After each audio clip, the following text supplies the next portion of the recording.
to the world at that time that they were the chosen people of God. And yung hindi na naniwala ng God ng Israel, no, yung ngayon, noon, yung mga Hebrew, iba yung Diyos nila. Probably more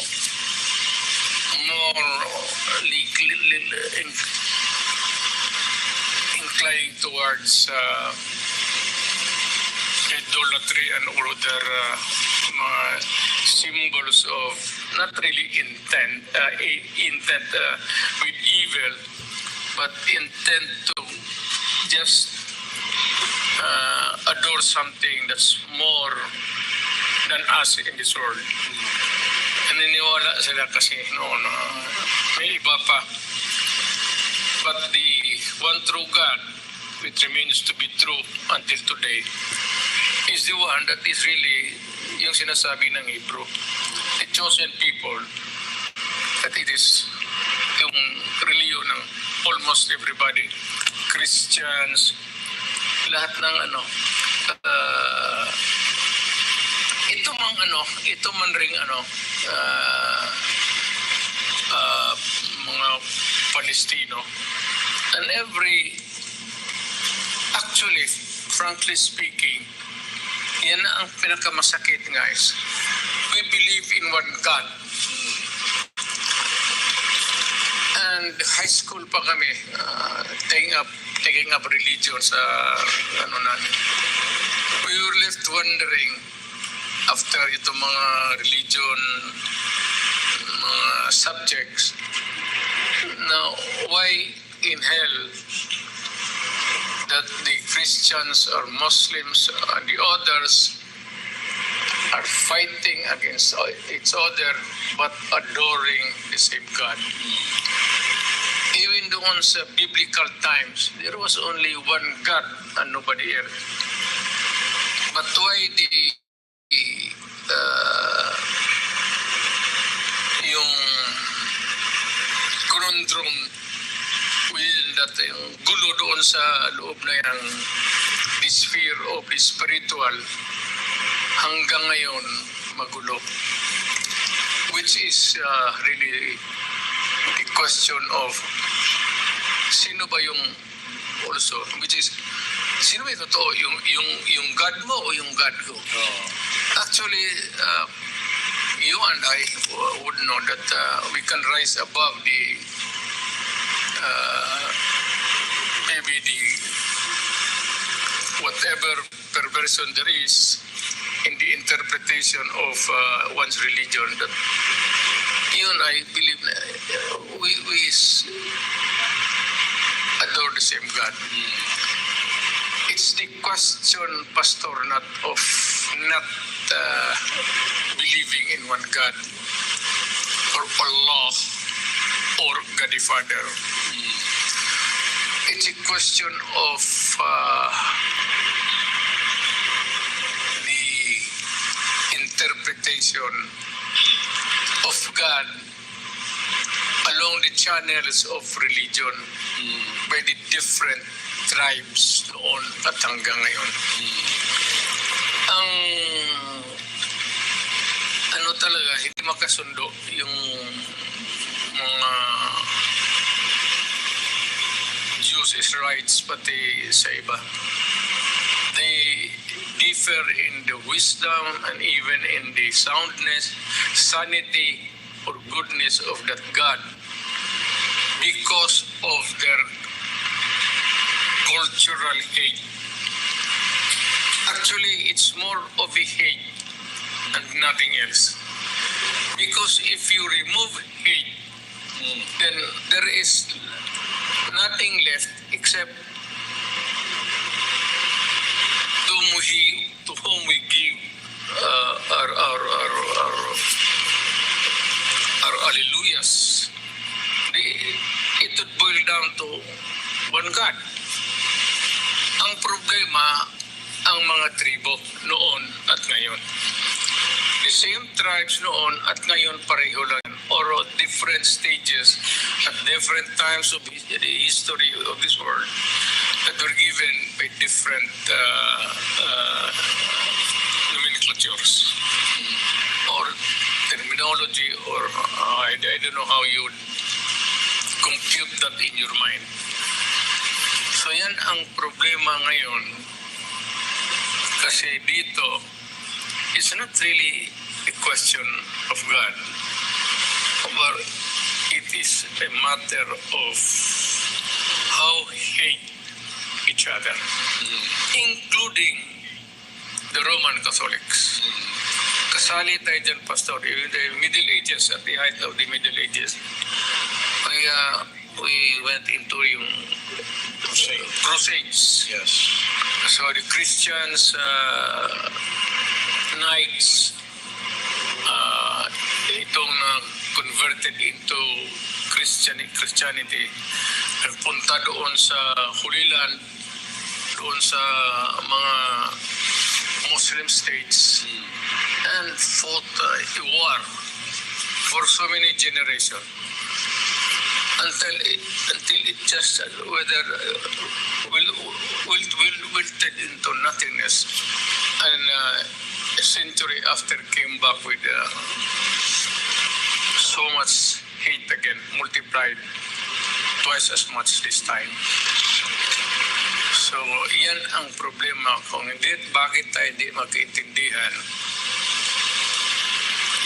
kung hindi tayo magkaintindihan, why can't we agree with each other, since we all believe in one God?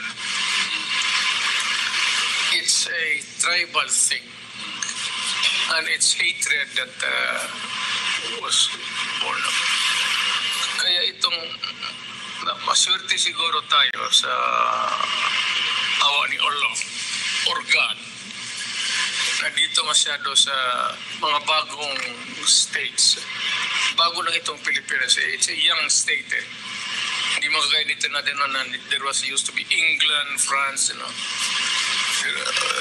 Ito, na-conquer lang ito ng Philippines, ang Far East.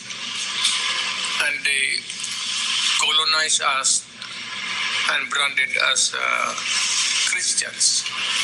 And in the Philippines, it was the Roman Catholic which prevailed in this country. But whatever it is, how long it is, to what tribe, remains to be a big problem. Not only for them, but for us. So, paano pa ito ni Goliath, Mayor? Abraham, kay Goliath, kay David, hanggang ngayon. Because there is really these religious differences that cannot be reconciled. Pag ito, lumala na talaga to kasi bad blood na talaga because of the massacre on October 7. Ano ang nakikita mo na mangyayari dito pag hindi ito na naagapan? The Jews are out for blood. Ang nag-umpisa nito ngayon, it's a generational thing. Hindi lang ito sa ating generation na ito. We did not start it, and I do not think it will end with us. It will go on and on from our sons to our daughters. Hindi walang diferensya sa yung as far as moderation and holding back. It's a question who is more eager to fight in thy name of God, which is actually, if you reduce it into mathematical terms, let X equals the belief in God, one God, let X equals or Y, because it will boil down to just the same. It's one God, different believers, and different idiots fighting for nothing and hating each other. And it goes back, I said, during the biblical times. Ang problema, kasi tayo dito, na-conquer tayo dito, the Philippines was once a part of, I don't know what tribe. Well, in Indo-Malaysians tayo eh. Either we were part of a great empire noon of consisting of Malaysia, Brunei, Indonesia.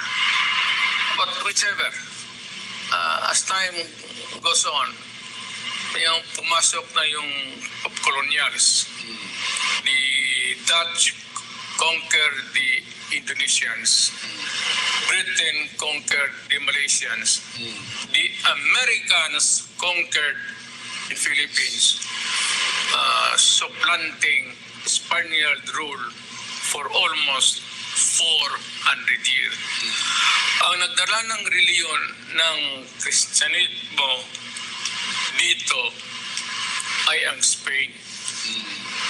So, noon wala tayong, we were not part of this Roman Catholic Church, or even Christians for that matter. Lumala lang ito noong colonialization. Kasi the rallying point is, pag poste, yung iba, maswerte sila, kaya hindi masyado sila kaagad na tumba. May poste sila eh. Ang post nila was Islam. Tayong dito tayo sa Pilipinas, wala. So, we were overcome tayo ng early conquistadores, mga Espanyol, brought out to us Christianity. Wala akong ano doon. I have nothing against Christianity or whatever, Buddhism, as long as we believe in one God. The Philippines has chosen by God to be a part of the Christian world. So, pumunta dito ang Espanyol, pinagpapako nila yung mga tao doon, pati sila Rizal, pinagpapatay in thy conquest, in thy name. Pero it was not because of religion actually. It's because of the territories now that they were trying to get from itong new world noon, itong Asia. Tayo napunta sa Roman Catholic Church. Wala akong problema. I believe what others people believe to be their God, who is good, omnipotent, kind, not warlike. Wala. Pareho lang sa Diyos rin natin. Except for those sira talaga ang ulo. I don't know, but if you are not with us, you are against us. Tayo dito sa ngayon, it is a truce between the Palestinians or more of Islam. Kasi pumapasok yung iba eh. It's not a question of the Palestinians or the Palestinian Autonomous Authority. Tribo rin yan eh. Yung Palestinians, pareho yan ang Hebrew. They are the wandering, tatawag nila wandering Jews. Ito, wandering rin ito sila. Mga tribo-tribo ito dyan sa malalaking mga bigger tribes, Iran, Iraqis, ganun. Ito yan sila, but the Christians saw to it that itong Diyos ng nila, yun ang magiging Diyos ng conquered states nila. Wala yan ang baski na sabihin ng mga Jew, it's all one God. Kaya mga Jew hindi naniniwala sa Jesus Christ. Well, maybe they consider Jesus Christ as a prophet but not as really God. Itong ang Islam, iba naman. Walang masama dyan. I do not begrudge the Muslim for believing in Allah. Allah to me is simply God. So, what's your problem?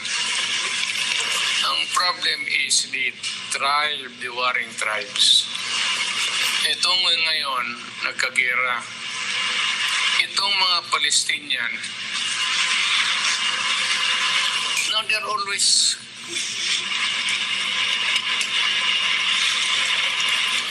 one day, last month or about 2 months ago, they were inside Gaza. It's a small strip, parang Samal Island.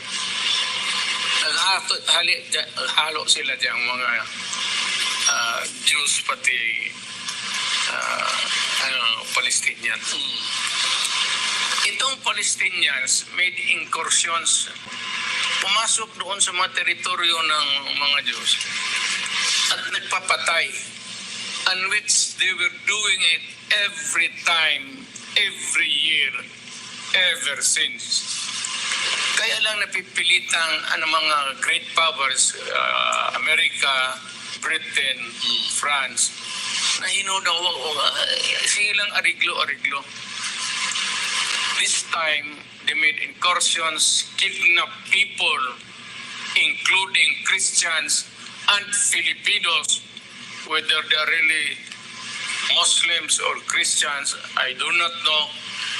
Kinuha nila doon sa Gaza Strip, Filipinos who were working with the inhabitants of the Gaza, kidnap itong mga taga-Gaza at mga Pilipino dinala.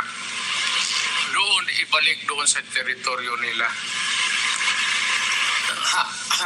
Gaza kasi ate. Doon dinala nila. Yun ang problema ngayon. So, gumanti na itong mga Jews. They are now starting to hit back at the southern end of Lebanon. Nakapuesto kasi yung mga Jews pati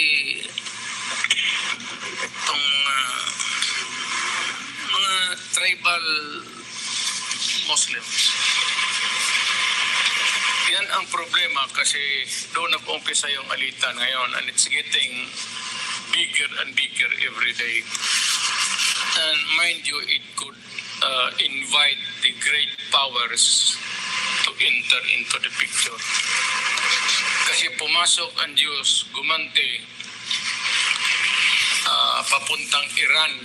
Kasi yung Hamas, yung terrorist activity nung gumawa nung kalukuhan, nung nagpatay doon sa loob, kumuha, dilupot yung mga Gazans, pati yung mga Filipinos.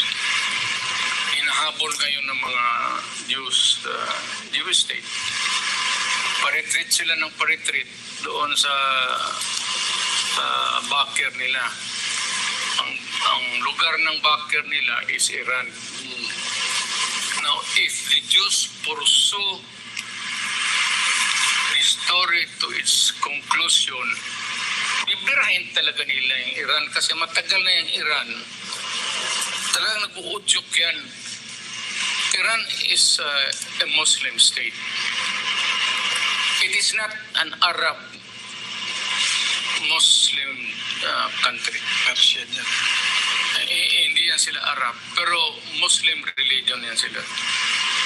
Yan ang mahirap ngayon kasi pagka pumasok at gumanti sila, itong mga Amerikano, nandyan na yung dalawang barko, pinadala nila noon. Nung papag-umpisa pala ng alitan, pati itong mga France, mga Britain, are Christians. Kaya tayo dito, at all cost, marami tayong ditong Christians, marami tayong kapatid na Muslim. So sabihin ko sa mga kapatid na Muslim, wala tayong away. Ako man, yung lula ko Maranao Pero by religion, kuha ko sa tatay, I am a Christian. Pero wala tayong away, wag tayong makisali dyan. And it would be a disaster if you enter into the fray. Kasi pagka pumasok kayo, then it becomes an almost hanggang saan-saan naabot yan. Because there are Muslims in Russia, there are Muslims in America, there are Muslims in everywhere. A little, maybe few sa Japan. So, itong religion na ito, it could spark it could light the fuse to a bigger explosion. Ngayon sinabi ko tayo dito, may mga Muslim ang kapatid. Siyempre, pag sinabi ko na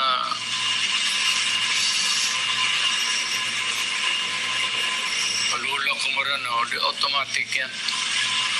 Muslim talaga ang lula ko. It so happened na she married a Chinese then. Nanay ko nag-asawa ng Kristiyano kami. Wala akong pinapaboran. Wala akong pinapuntan. Totoo man, maniwala kahit hindi. Naging mayor na ako dito in so many instances. And there was a call for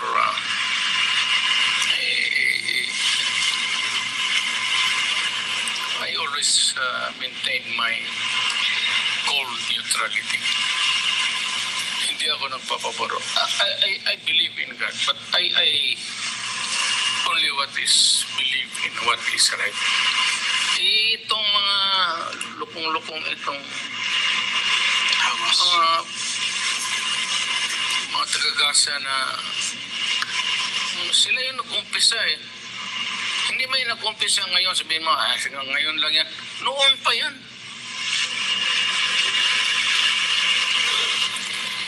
So, do not misconstrue or misunderstand or misinterpret anything here.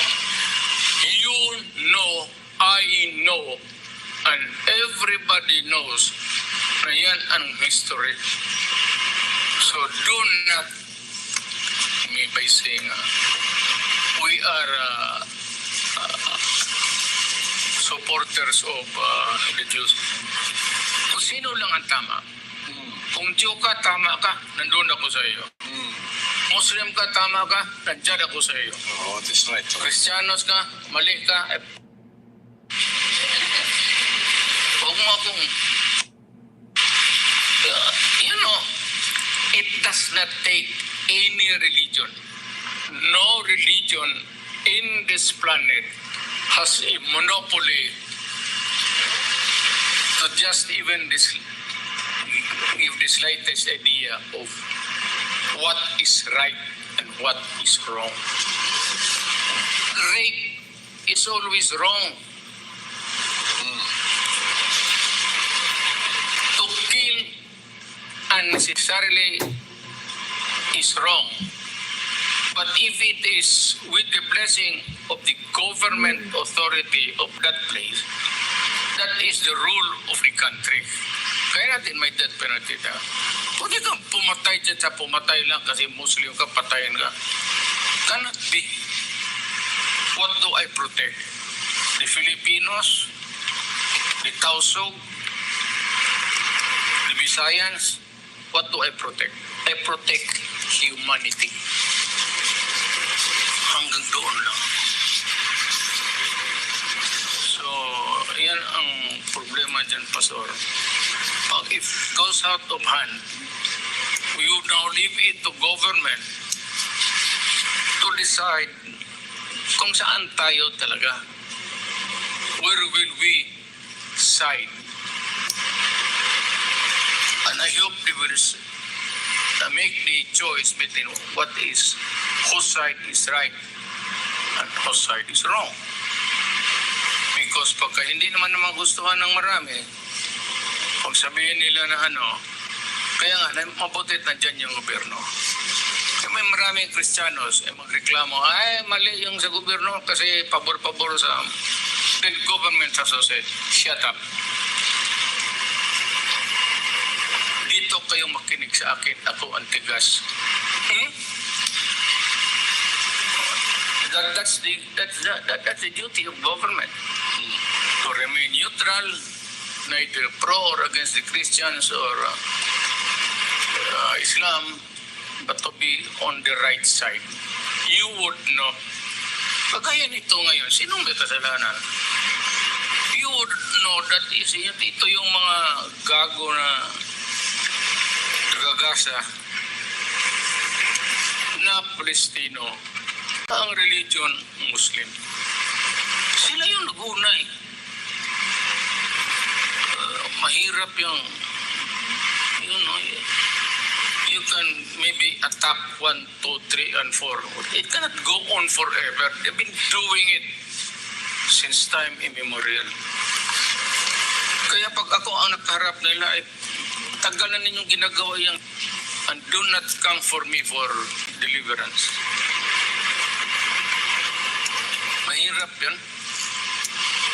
It's an arrogance of hatred. So deliberate yung the reason is yung mga Palestino, the Hamas also, ang argument nila is binobomba rin sila ng Israel because nagpapadala rin sila ng bomba. So may mga collateral damage like families also, but it was not intentional, sabi ng mga Jew. While ang reason ngayon ng Jew is yung ginawa ng Hamas in going there in October 7 is a deliberate one. Deliberate in killing the children, raping women, all the old and young children being killed and massacred. Deliberate. So iba yun, di ba? Iba yung bigat sa loob nun. You know, when you begin to make incursions, intrude in the territory of the Gaza ito parang samal, kalahatiin yan. Nandiyan kayo yung mga Islam, nandito yung mga Kristiyanos o Jews. Kung sino mag-una magkuha ka ng mga bata doon, i-rape mo, i-hostage mo, it cannot by a long stretch of imagination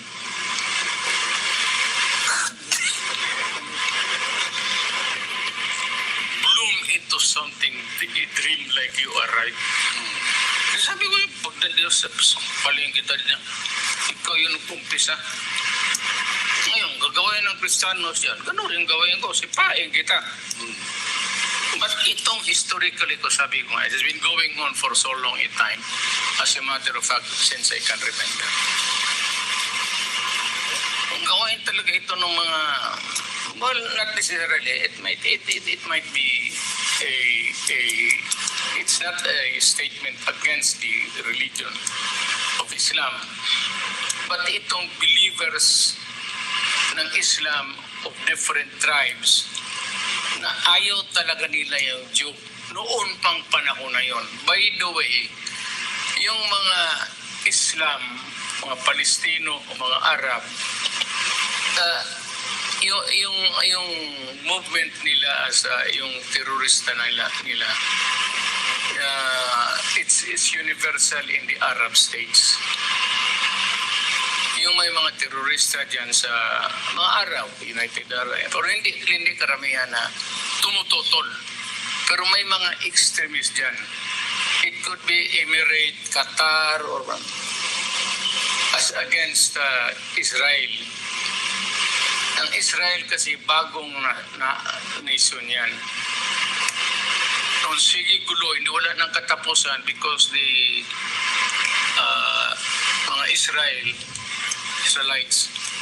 kept on pounding terrorism dito sa para magkawalang gulo sometime in the 1946. The Americans, the French, British, the other powers at that time, kasi mahina pa man yung iba, arbitrarily carve out a Hebrew nation. Palawa, para wala nang mag-away, wag na kayo mag-terorismo dyan, kayong mga Hebrew, mga Hudyo, o ito inyo yung lupa. Hindi alam ng mga Amerikano pati yan. Hindi nila may isang tribe pa na wandering tribe. Itong mga Palestino,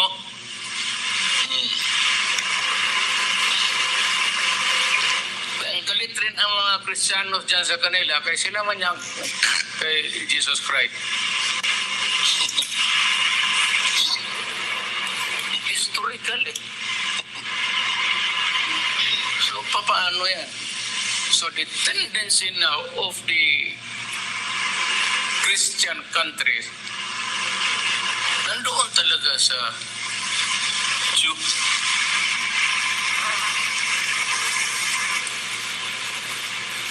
Pero Islam, Allah and God, want no different.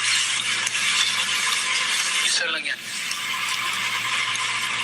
Ito lang the believers and the unbelievers and the idiots in between. Kung saan mo gusto mailagay mo, gusto mo sarili mo, bahala ka na. Pero ako, since I am not a pastor, I am not a priest,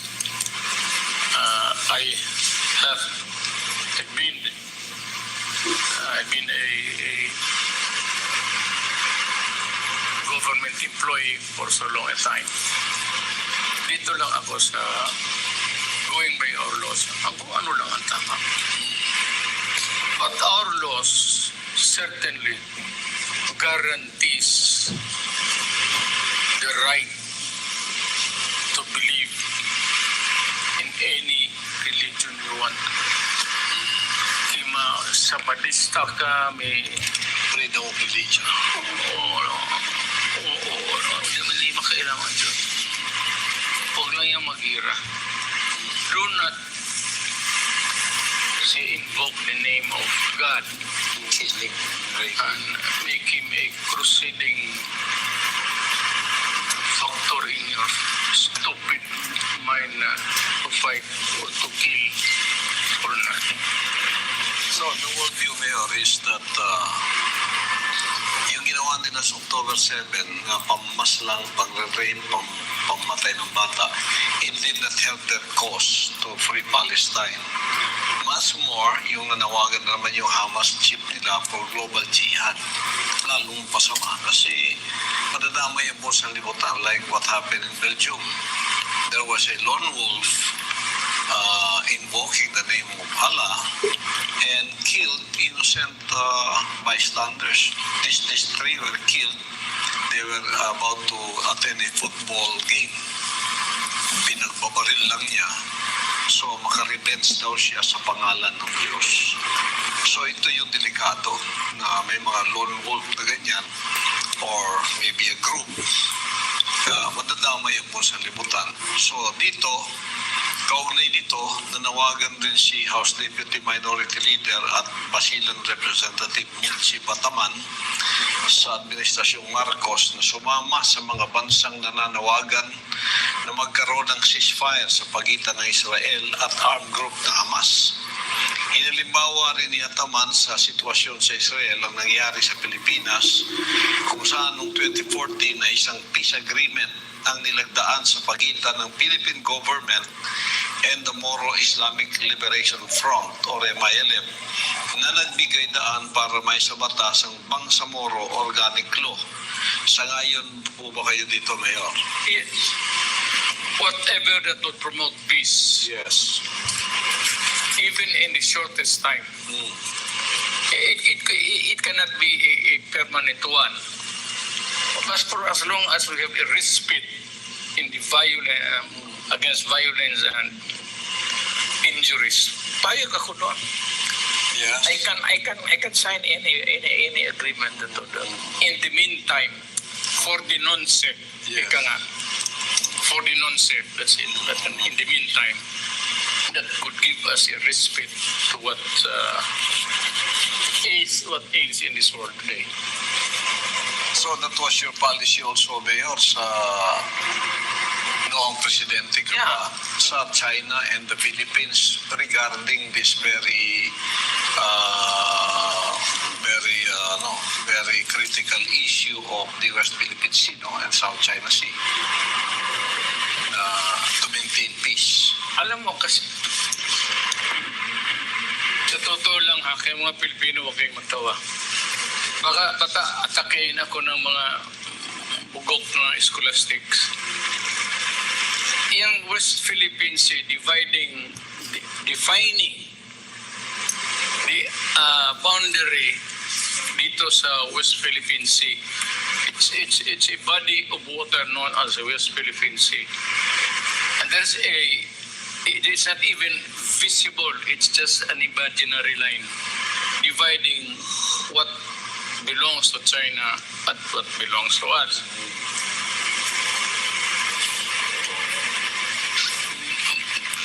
Kung ako na presidente, bakit ako magkipagira? I will send, gusto nila na of course, the idiots, what else? But to take a strong hand. By what? Strong hand by what? Ilagay ko ang Navy doon sa... Tapos pagdating ng Navy ng China, which is 1,000 times over stronger than us. When I put my soldiers there on this slaughter, sabi ko, usap na lang tayo. So what I did, kaya nga, I took the pains of just being patient and being humble. Kumbaba ako. Para lang, makipag-usap. Huwag mo na tayo mag-away nito. And to the credit, itong pagka-statesmanship ni Xi Jinping. Nung una medyo siya, hindi naman ayaw palaway. But he was a distant star. Pero sa kakita namin the many times that we have met and discussed, nagkaroon kami ng rapport, hanggang nagkaroon kami ng kaibigan, hanggang naging personal na ang pagkaibigan namin. Kung ngayon, sabi ko, Mr. President, wala man kami kalaban sa iyo ng gano'n. Kaya hindi ko lang I cannot relate to you exactly what happened. Pero ayaw ko rin sabihin yung mga tao na nandoon kasama ko Pilipino. When I was there in China, the other one, nagbakasyon lang ako. I did not know that I was before arriving sa airport sa China. There was already an instruction from the national Chinese government to the locals. Yung sa airport na gusto makipag-usap si President Xi Jinping. So pag ko sa airport, binitawan ko na kagad yung mga naka-line up na appointments ko. Sabi ko, I've been summoned by the President of China. So napunta ako. Kaibigan kami. Wala mang sa magpakumbaba ka lang. Yes, sir. So, story of a hurry. Pero, ang storya namin hanggang doon lang. Kaming dalawa lang. Nagkukumustahan. He never asked how is your... Kasi iyan ang pinasa ko dito pagbalik. Pinatawag ako. Alam mo lang kung sino ang pinatawag ko doon what was discussed. Sinabi ko, wala nga pangalan na binanggit. kabilang dalawa talaga ng istorya. Sabi ni, maligaya ka ba? Sabi niya, okay ka? Okay man ako. Maligaya ka sa, are you being treated by everybody, your wife, and your enemies? Okay lang ako. Kumusta lang? Sabi na, and I value that friendship kasi hindi mo makuha yung basta-basta. Na ayun ngayon itong gulo itong the trivial things that are happening now between our two countries. Gusto nila ako makikilang, sabi ko na. This is a capital ko to eh. This is personal political capital which I will use kung kailangan na talaga. Hindi ko pagsayangan. I will not dissipate it by wasting it, using it in some other trivial matters which you guys can very well solve. Gamitin ko lang ito pag sabi ko sa kanila, yung problemahin ninyo yan. Yung West Philippine Sea, SPC, public mo lang yan. Sabi ko, ilang galon pa kailangan ng China, ibigay mo. Pakiakutin yan lahat ng tubig dyan.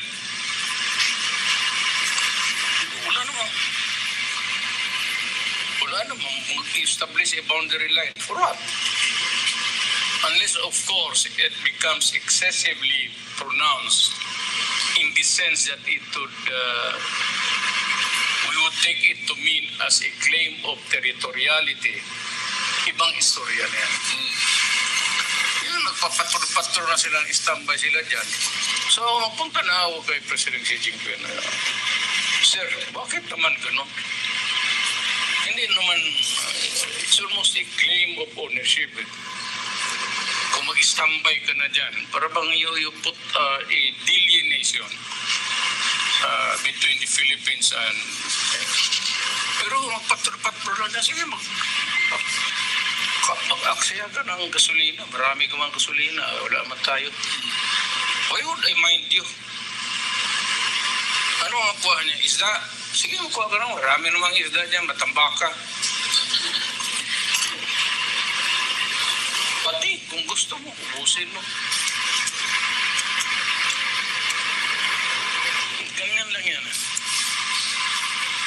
I would not really try to overplay the situation or overuse or ako yung I have this kind of hindi ko hold. It's not I'm not holding anybody. It's I own this political stock as a former president which I can use to. So hanggang ngayon, your friendship with President Xi Jinping is very close, very strong. Oo, inimbita ko nga siya. Sabi ko, makain ka doon sa amin kasi si Prime Minister Abiy, the late Prime Minister Abiy, punta sa Davao, nakain mo siya dyan sa bahay ko. Kaliit-liit ng bahay ko eh. Kumain kami dyan. Really, if you guys don't believe it, go to my house. Makita ninyo kung gaano kaliit lang. Pero I had the goal to invite him for breakfast. The late Prime Minister Abiy Mayor, pumasok talaga doon. Oo, kain kami. Kain kayo doon. So ano ang maging reaksyon niya kung nakita yung bahay mo? Sabi niya, maliit masyado. Sabi ko na wala man akong palasyo Prime Minister. Hindi man siya napunta ng Malacanang na so do you think it's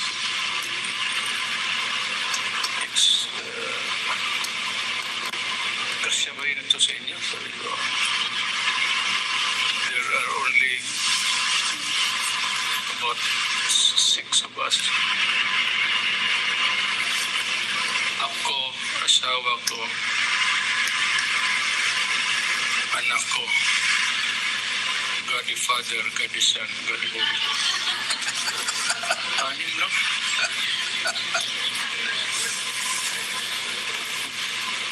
Mayor, may iba tayo ng topic. Si President Putin was invited to China. He went there.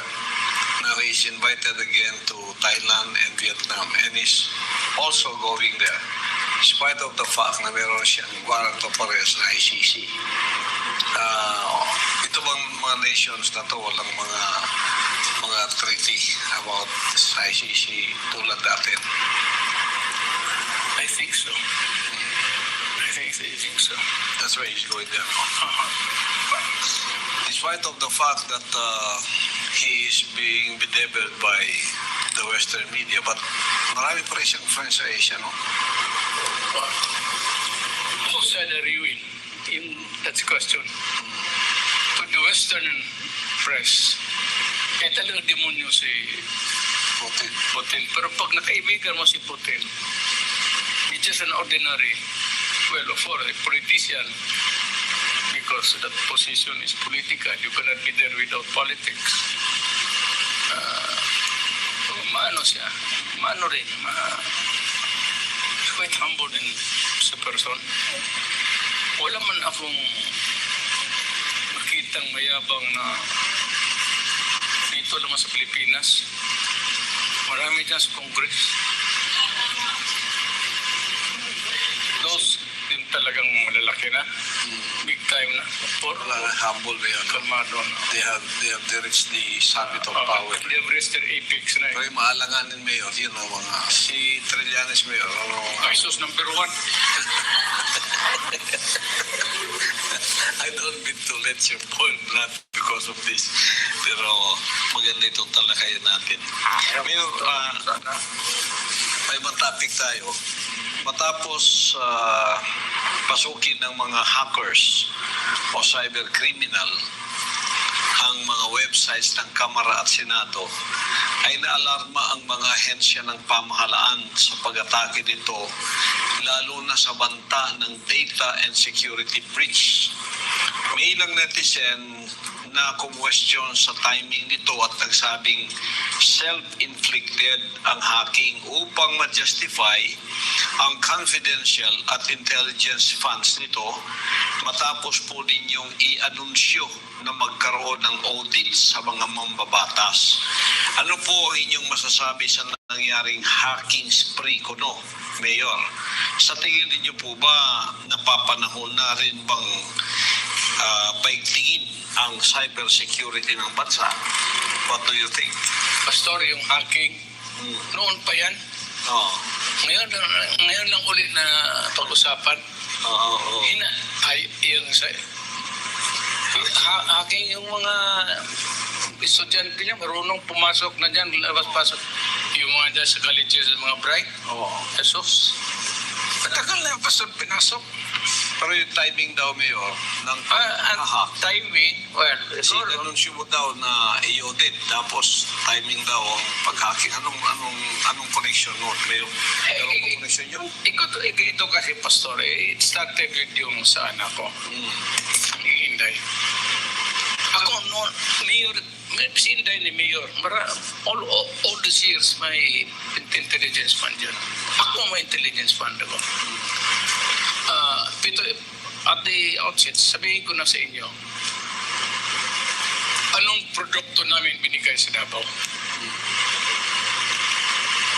Who was the first dito sa Pilipinas na nagkaroon ng mapayapa? Na walang komunista. May komunista pero nandiyan na sila sa bukid. Hindi pumapasok dito. Anong ginamit namin dyan? Laway? Tatanggap yung komunista ng laway? You know, pacification is a long process. We have to strengthen the barangays. Gastusan mo yan mo, Pastor. Ito naman kasing mga taong iba, akala nila na pagka-intelligence, wala ng audit. Hindi, Pastor, dito sa atin may audit talaga. You have to Kasi ito binigay ko kay barangay captain. Oo. At tatanungin ka, nakuha yan. Natangkap mo ba yung pera na yan? Look, marami kayong kilalang military everywhere. Ikaw, pastor, alam mo. Ako lang ang presidente o mayor noon na may periodic command conference. Mayor ako, pinapatawag ko yan almost every other month. Lahat yung pulis ngayon buhay pa. Yung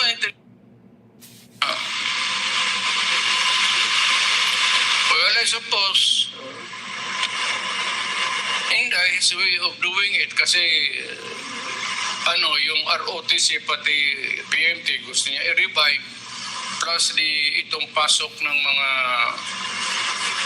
komunista sa eskwelahan. Yes, Mayor. Kaya palakasin niya yung PMT kay yung man yung nag-iimber na where do you think the enemies of the state get their manpower na may utak? Diba ng estudyante natin? Yes. Mga taga-UP, sila yung mga ideologues. Yan ang hindi. Nakakala kasi nila intelligence wala na binubulsa. Yun sa mga kurakot. Pero itong pamilya na ito, ako pastor, maghingi kaya ako ng t-shirt sa iyo, pati pa sa t-shirt. Kaya pagdating ko dito, pawis ako. Maghiram kaya ako sa... Hindi na kaya ako magkuha ako. Pangatlong arbor ko na ito. Pero dalhin ko ito, baka mo ang ganda. Magkano kaya ako? The way I behave. Do you really think na... Kita man sa lifestyle. Yung bahay mo, meron pa rin. Even many have offered you a home in Manila, but you really declined because of your values that you hold for your office, and even when you became a private citizen. Ako naman, Presidente Pastoral, lumabas ng presidency na walang bahay sa Manila.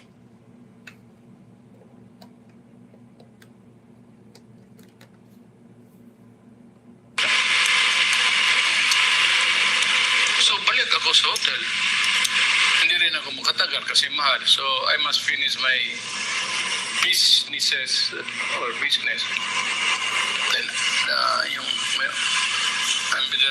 I'm up to solve or to discuss within the shortest possible time.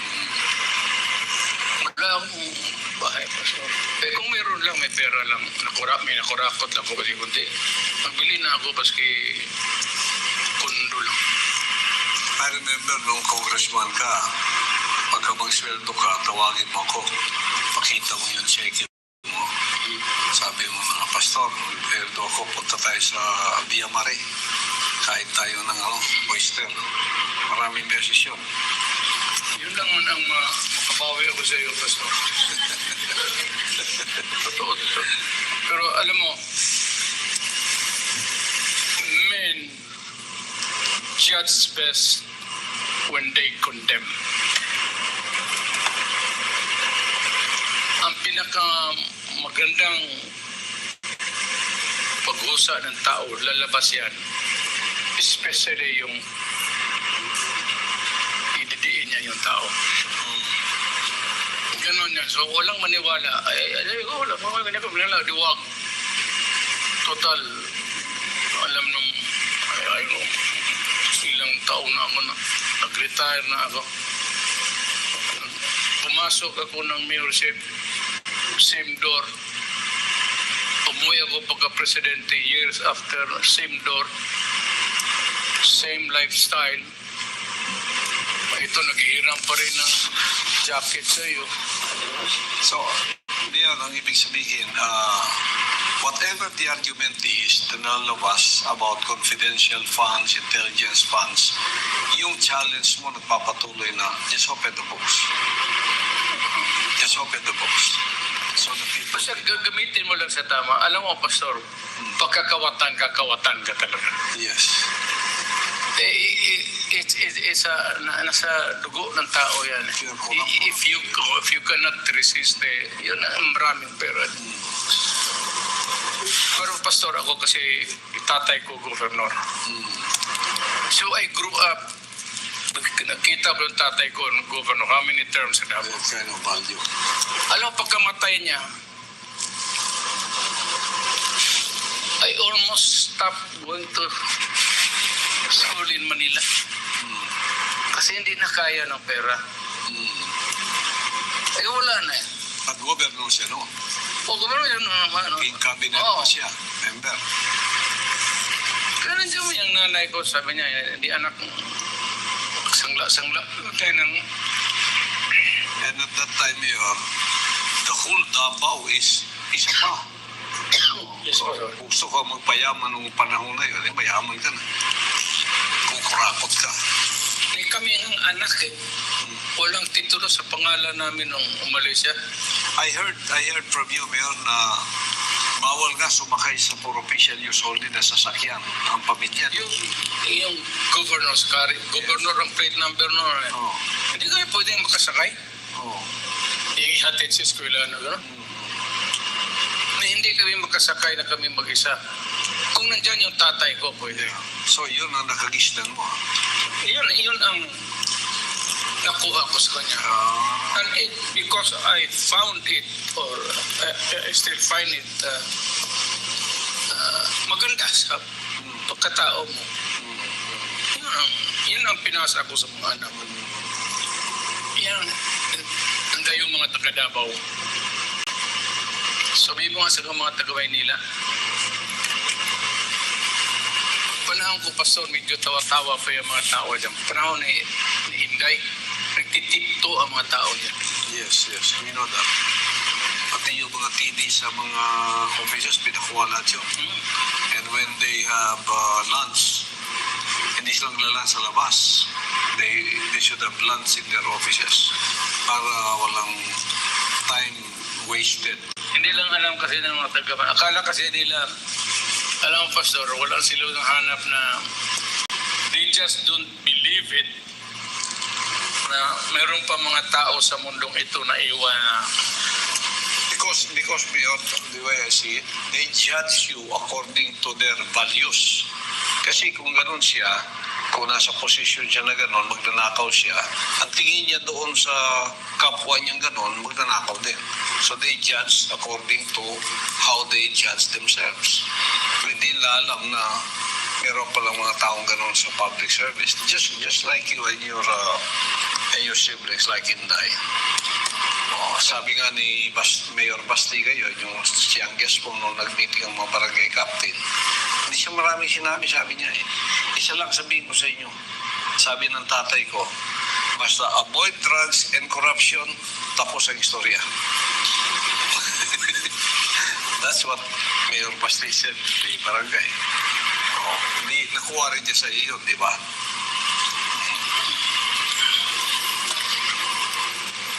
do not be seen in the company of thieves.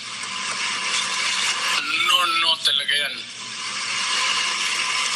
But in the company of beautiful women, yes yan. Mayor, kwento mo nung your president, when you had this cabinet meeting, ba? And then you stood up and you really were to kick the guy out. Ito, I will repeat, Pastor.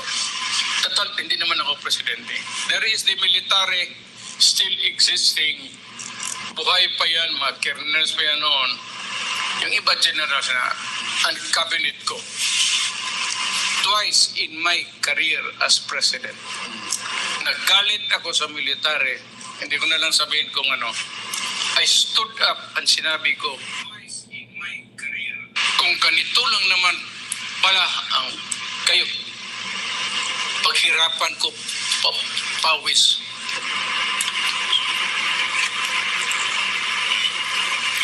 Kung yung commander ng Air Force, Navy, Army, pati police, sabay kayong magtindig apat ngayon, I will resign. I will leave this room and fly home. Ayan, military. Lahat ngayon buhay pa yan. Yung iba generals na. Deal with you guys. Ayun, buhay pa yung mga yan. Wala pang namatay. Palita mo. Alis pinatay ng asawa nila kagabi. Ayun sila. Hindi yung mga clerk nakikinig dyan sa yung mga stenographer.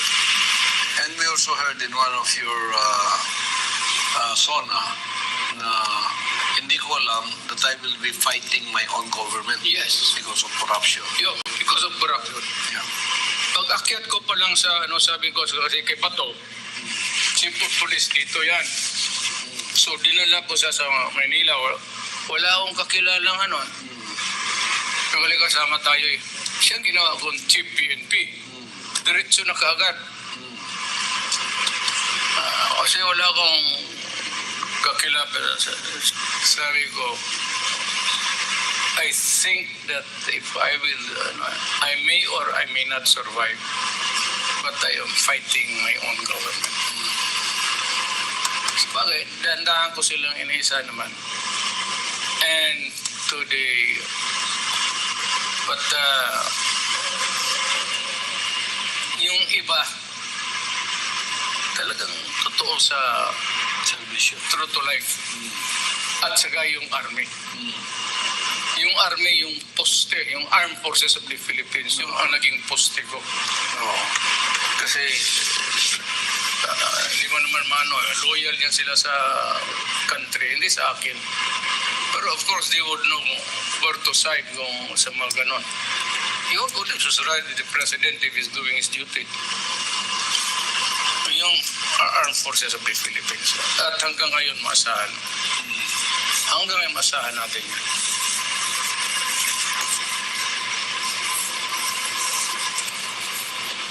At saka, just an offshoot o sa side remark. Kung magkalit-silit sila naman ang mundo, Pastor, kung may mag-take over yan, ayaw ko yung mga komunista. Gusto ko armed forces nila. It's impossible. Kayo na lang. Tapuin ninyo ang Pilipinas. Kami citizens, we will never stomach the CPP to take over. Naku, kami magrebelde. Sila true to yan sila. True to form and everything.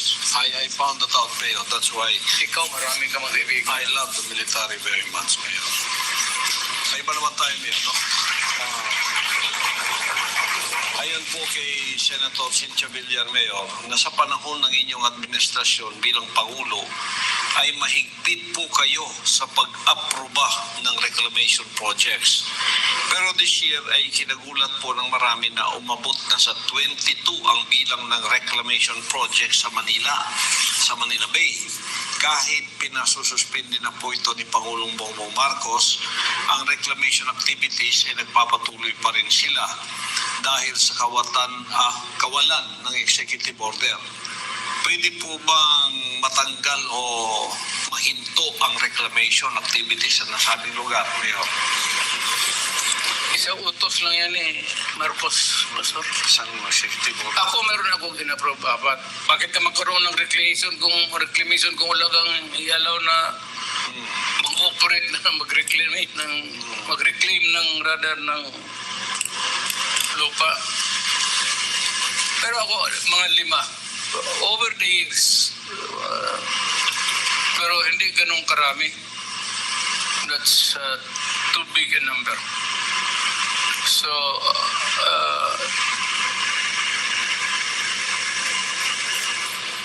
what needs to be done is maybe the President should look at it on sa bold letter kung ano yung nakalagay din. Sa ibang topic naman, Mayor, social media is probably the biggest breakthrough in communication technology. However, laganap na rin po dito ang disinformation. Marami na nagtatago sa fake accounts at kung ano na lang ang pinagsasabi na hindi naman nakapagdudulot ng mabuti sa kapwa. Ang masama pa, yung ibang scammers ay nagtatago pa sa ibang bansa. Napapanahon na po ba, Mayor, na ito ay i-ban o i-regulate? Bakit po kaya wala pang mambabatas dito sa bansa na nagsusulong na magkaroon ng maayos na batas hinggil dito? That is the horror of technology actually, Pastor. The advance of technology is just simply it's on your fingertips to do what is good and what is bad. And you can be rich by in any manner, scam or madali ang pera dito pangloko at by sa hard work. What the government should do, at wag magbigay-bigay ng yung pagkaganon, because it is so widespread and it can affect even a community in just 1 hour.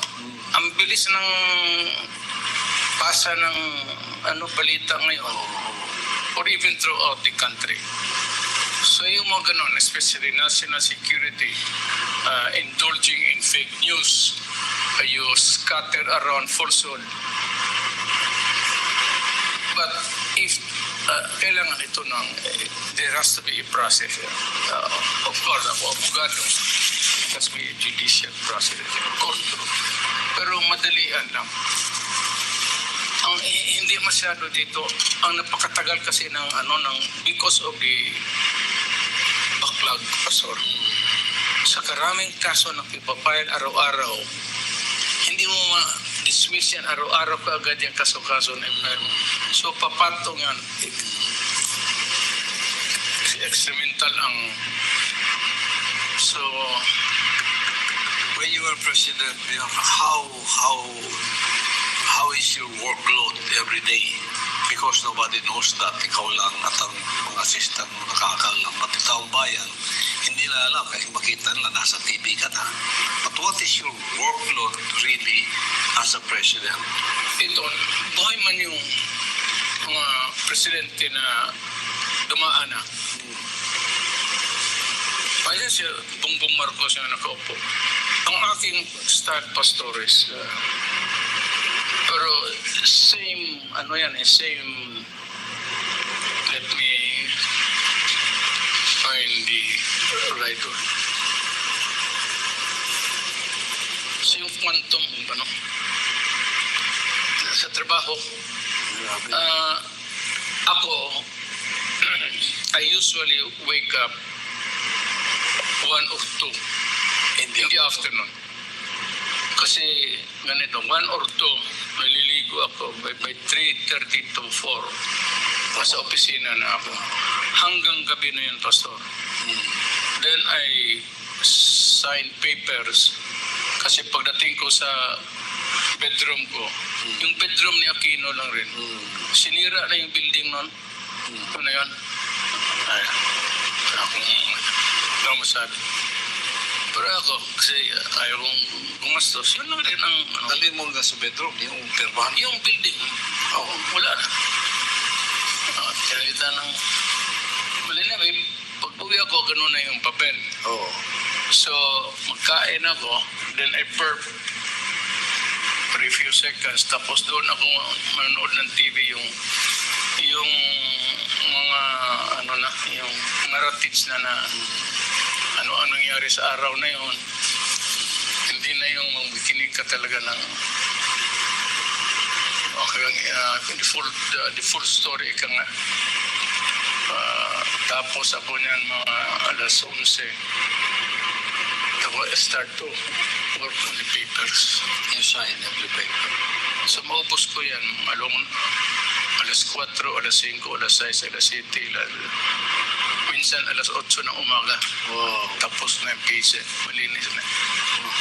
So tulog ako. Ligo, tulog. Pag gising ko, ligo na naman. Kain. Alas 2 balik. Ganun ang routine. You travel from your house via Pasig to Malacay? Yung palasyo ito. Yes. Yung river Pasig. Meron doon golf course. Pero yung golf, Yes. maliit na mini. Yung doon si Aquino, pati ako tumira. Wala na yan ngayon, Pastor. May pag-asa. Sinira na. For one reason or another, I don't bother to ask. Yun lang rin, doon lang ako tumira kasi hindi ako natutulog dyan sa yung palasyo mismo. Hindi ako nakatulog doon. No. Ayaw kong umihi doon eh. Bakit? Kung magpopo pa ako, maglansya muna ako, pabalik doon sa bahay. Bakit Mayor? Lansya naman pagbalik. What is the difference? Ayaw maglabas yung popo ko kasi maraming mumo. Para may nakahawak roon sa puwit muna. Totoo ba na may nagbumulto daw dyan, Mayor? Sabi nila, Pastor, it's a pass on Istorya. generations na yan. Doon sa yung tinutulugan namin na golf club, may kwarto. Maliit lang kasi yung kwarto. Maliit na kwarto yun, Pastor. Siguro dyan hanggang dito. Yung doon. Maliit lang yan. Yung isa, mas malaki po dito. Hanggang dyan.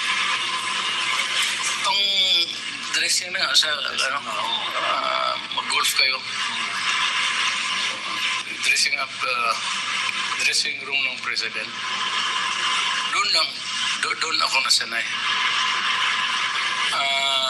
Maganda ang palasyo. Mamili ka ng kwarto. Iba-ibang kulay. Mamili ka. Pero kung doon ako natulog, Pastor, ako pa yung unang presidente na mamatay sa bagungot. Kawawa naman. Ang bugiro kasi ito si Duterte. Patabang-tabangan kita mo, nanigas ang tatakot. Parang hunted yung ibang kwarto daw doon, Mayor, ano? Maski na mumu ka na maganda, umumu ka na tunay, umumu ang ugali mo. Yun lang. Basta babae. Well, that's a light banter tonight because everything we are discussing is so kind of serious. Pero Mayor, ito, bago na naman to, no?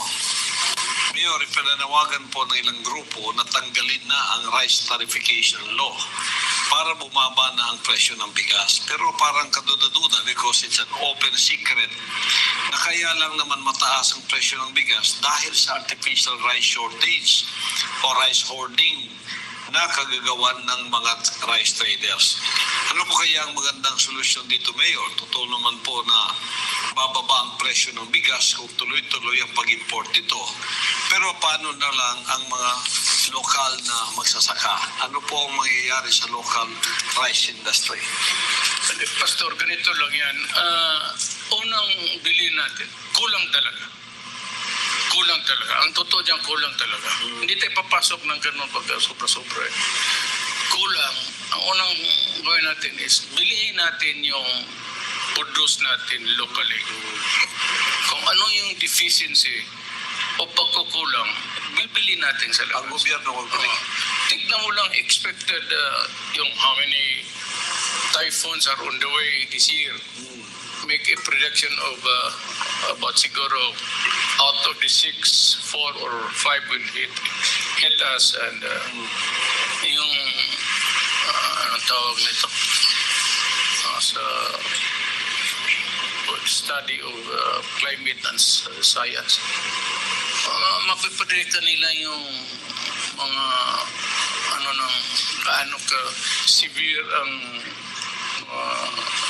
Pag-asa. saka kailangan may reserve rin talaga tayo. So magbili tayo, bilhin natin tapos hindi tayo mag-import na mayroong pang supply.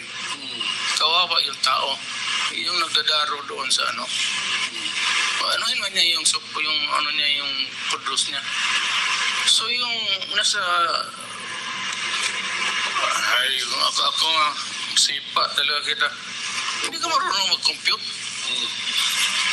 Magkanong magkano ang kulangin natin ngayong, magkano lang ang, every provincial may provincial, rice, Hindi, mag-survey kayo muna, expected, pagka-expected typhoons. Predict mo na, in all probability, ilan ang tatama, direct hit talaga ang Pilipinas. How much it would cost us in terms of the damage. Yung ang tawag nitong mga statisticians, tapos yung political natin. Mga statistician natin. Statistics. Alam nila lalo na yung tumanda na dyan sa mga rice agencies natin. Alam nila yan, Pastor. In your term as President Mayor, hindi naman lahat pinaalis mo sa pwesto. Yung mga nandoon, di ba? Hindi naman lahat pinalitan. Wala akong pinalitan, Pastor. So, as far as I can remember, wala akong pinalitan. Basta they're doing, Yung kahit ano, basta they're doing their job. wala akong pinalitan. Yung mga political positions lang. Something to do with political positions. Pero yung iba wala. Lalo yung mga ganong pagkain. Hindi yun nakikialam. Ngayon, iba naman to, no? Sa Senado ay mariin na inirekomenda na palayasin na sa bansa ang mga Philippine Offshore Gaming Operators o POGO. Batay po kasi sa isang pag-aaral, di matutumbasan ng kita ng bansa mula sa POGO ang bigat at bilang ng krimen na nauugnay rito. During your term ay pinayagan niyo po na pumasok sa Pilipinas ang POGO. Pareho pa rin po ba ang inyong panindigan ngayong 2023? Should it be gradual or outright na pagpapalayas? Alam mo, kung paski dito sa Pilipinas, Pastor, saan yung sugal, nandoon yung kriminal. Automatic yan sa sabungan, yung hold upper, mas yan dyan, mga sugarol yan eh. Yung mga big time naman, nakikita mo nandyan sa mga gambling casinos.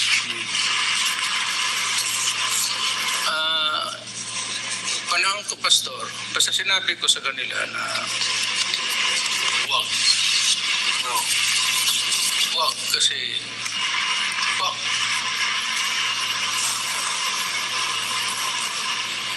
Alam nila yung wag ko eh. Ayaw ko anong pagkaintindi nila yung wag. Masasabi ko wag kasi in all probability, we come to a four, magsalubong tayo. You lose your pants. Meaning to say, pag mag-init ang ulo ko,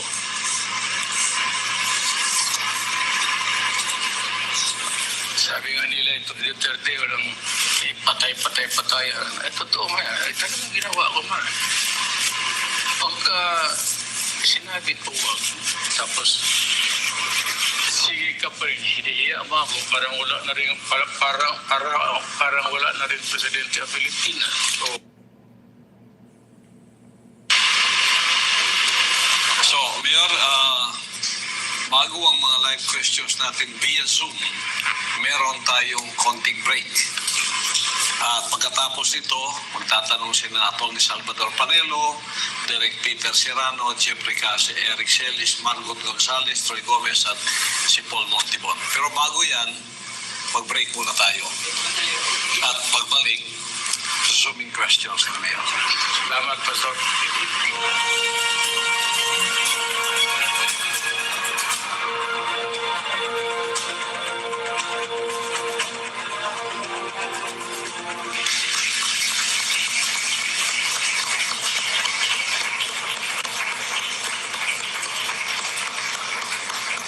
Magandang gabi po muli at nagbabalik po ang programang Gikan sa Masa para sa Masa.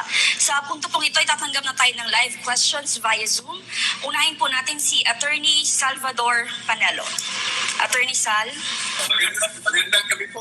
Dating Pangulo Rudy at magandang gabi naman Pastor Apollo. Noong isang gabi po, nagprograma kayo at yung mga sinabi nyo ay nag-iiyak na ipinalita sa mga pahayagan.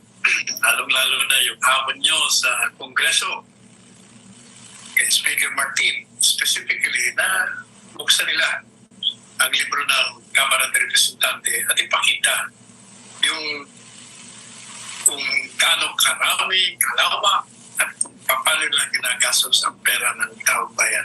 Kasama na lahat ng ahensya ng gobyerno. Pati na kayo at ni Pinday Sara nung panahon ninyo sa Davao.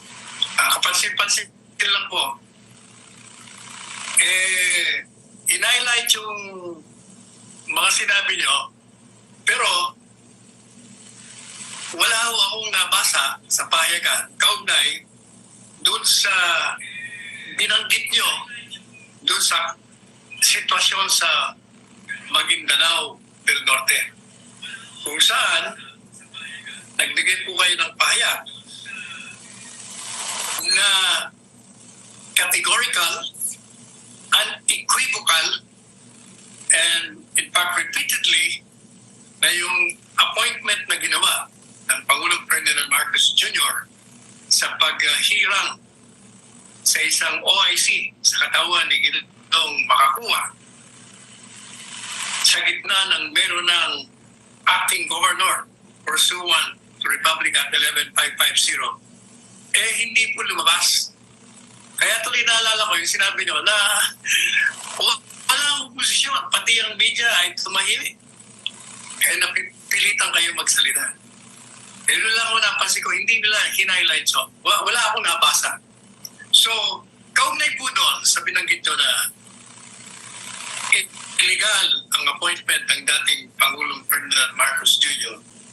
sa paghirang niya ng OIC katawan ni Ginoong Makakuha dahil meron ng mga batas na nagtatakda kung sino ang aktong gobernador. At yun nga, yung nanalong vice-gobernador noong nakaraang halalan.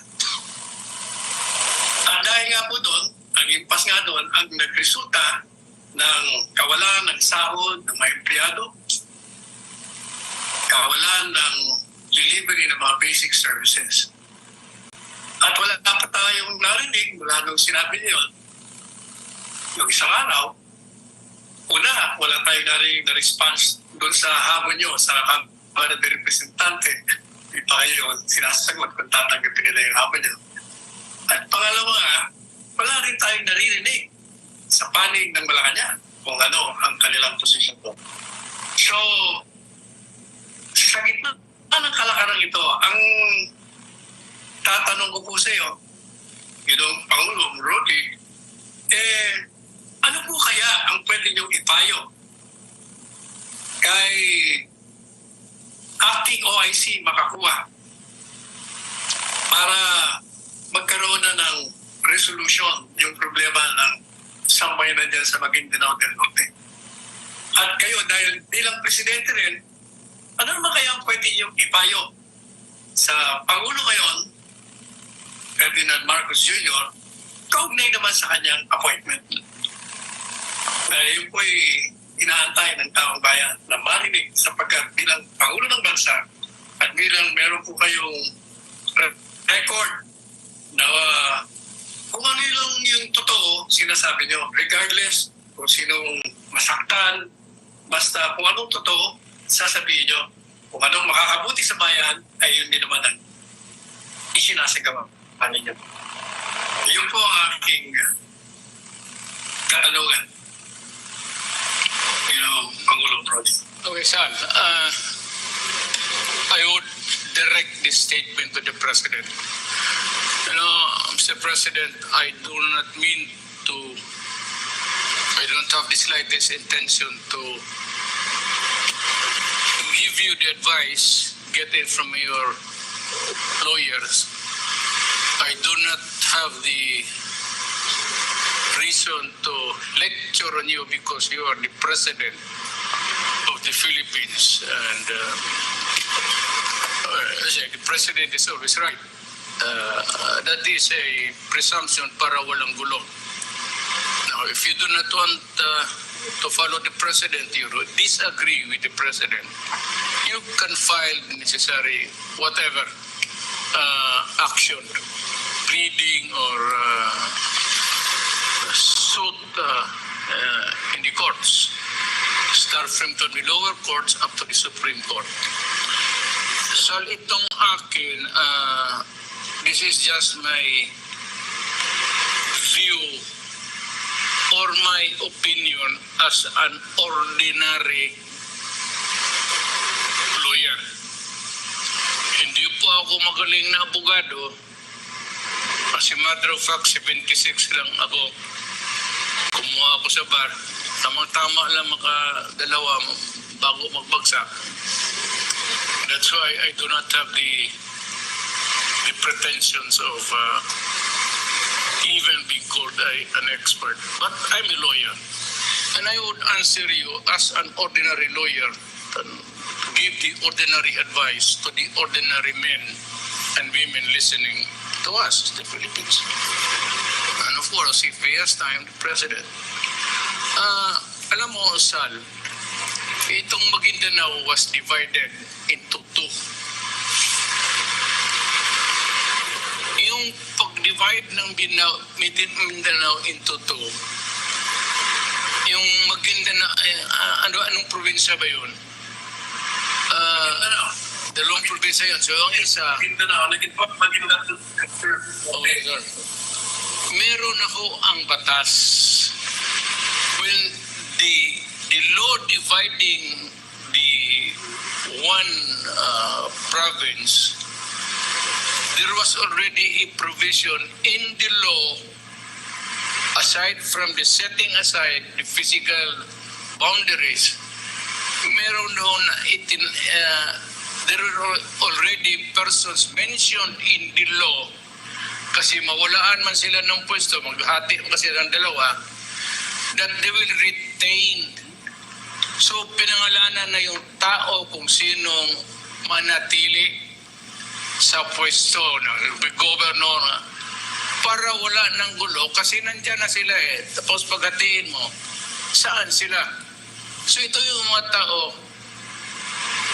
which were already mentioned in the law itself, in the operative act of dividing Maguindanao. So here comes now Goro, a presidential appointment, which also is the prerogative of the president, not only if there is a vacancy. Naglagay sila, appoint siya ng tao na meron nang nakaupo dahil sa batas. Hindi sa appointment kung dating elected na. Kaya lang sila nilagay doon para malaman nila kung ano ang teritoryo na mapunta sila. So that's the point now. Between a presidential appointment and a law, the law will always prevail. No amount of except yung mga proclamations na ganun, which is really vested in the president alone. Declaration of martial law, yung suspension of the habeas corpus, it belongs to the president alone. Sabi ng Constitution. But the courts can review, pass on a review sa mga batas, including the martial law proclamation. It's always subject to judicial review. So ngayon, kung tanungin mo kung who has the better right, para sa akin, yung mga tao that were mentioned in the law, because a presidential appointment cannot certainly overrule a law. Kasi ang mga pangalan nila nandoon sa law itself. Ang appointment nila hindi na kailangan kasi nilagay na sila sa law na kasi kayong walang dito, mawalaan man kayo talaga ng teritoryo, dito kayo dyan ang manatili ng sa gobyerno. So, I would say that, I said this is not to, sabi ko nga, hindi ko naman, I may be right, I may be wrong, or I may be wrong totally, but yan ang tingin ko as a lawyer, not as a president. Yung ordinaryong abogado lang ako. Kasi that situation never crop up during my time. There is no what you would call a precedent o parang leading case. It did not happen during my time. And you're asking for an opinion which I'm giving as an ordinary citizen and as a lawyer. Kailangan manatili ang batas. The law and anybody here for that matter, governor, congressman, you cannot. Batas yan eh. At ang gumawa niyan Congress. And the law has the highest. Especially itong mga ordinary, there are special cases where the privilege is given to the president alone to decide. Other than that, batas. I hope I have answered your question, Atty. Panel. At nagtatanong ako kung ako naman ang magtanong, tapos ka na? Hindi po. Meron lang akong ipapalo. Kung kayo ay lapitan ng hinirang na OIC, sinong makakuha, kung ano ang pwedeng ipayo nyo sa kanya, sa gitna ng napag-usapan na natin kaugnay sa batas, anong pwede nyo ipayo sa kanya? Alam mo, Sal, it can't be a co-warranto because ni sa dalawang grupo hindi nakaupo eh. Pero apparently there is a stalemate. Walang nakaupo. Itong in-appoint ni Marcos hindi makaupo. Ito namang yung those who were there to stay because by operation of law. But nobody is giving them the importance because there is the presidential appointment. So apparently, ang taong bayan, ang ordinaryong assessor, treasurer, hindi malaman niya kung sino yung engineer, kung sino ang sundin niya. So there's a stalemate. Ika nga.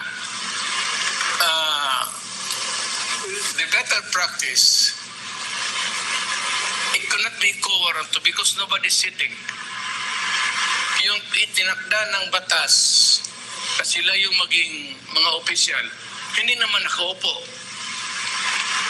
I think they are not there or they were not placed there in their position to operate as function as such.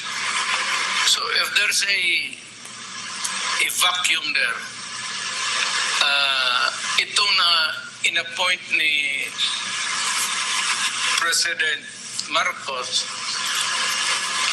at best can file a what? Co-warranto. Hindi ba sila nakaupo? Co-warranto is may nakaupo, patanggalin mo. So I don't think that there's even a kumbaga a criminal o pa a prima facie case. So, ang dapat maka-file is itong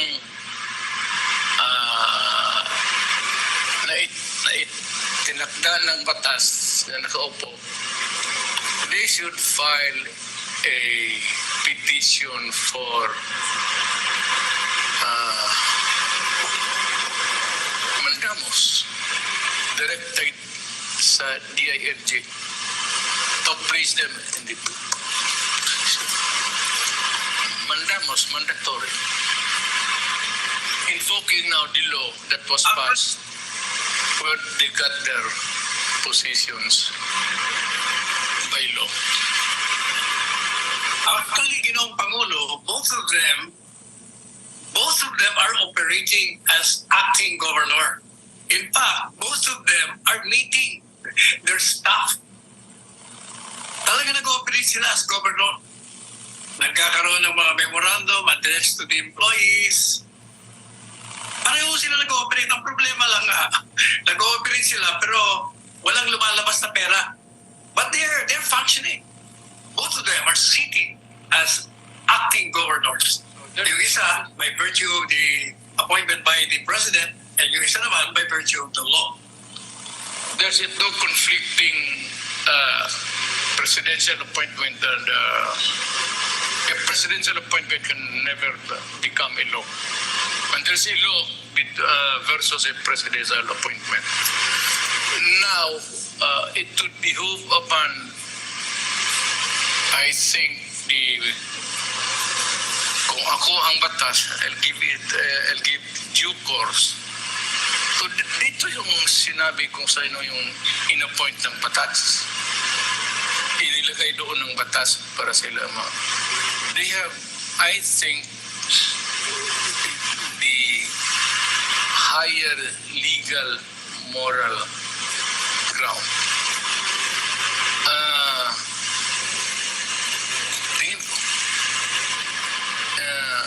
kung ako ang mag-file ako, whatever, kasi kung nakaupo pa, pareho man sila, kung ikay ka nga, pare-delicto, both are claiming the office and both are exercising the powers. The question is no money has been released either to either one of them or to both because the authorities now, yung mga appointed lang, nag-iintay kung sino was the better right. There's a vacuum there. There's a real vacuum. Wala, hindi na sabihin mo na may nakaupo dyan kasi is starting. It's not. It's a void ab initio. Para sa akin, itong na-appoint lang from the beginning, void ab initio yung mga orders nila. Rodrigo, void ab initio. Ito namang isa, paningin ko,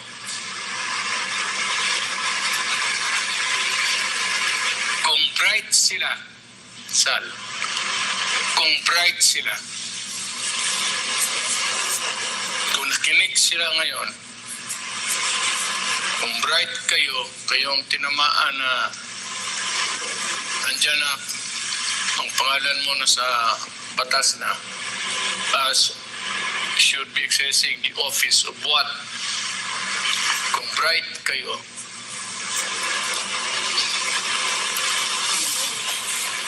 kunin ninyo si Panelo Abogado.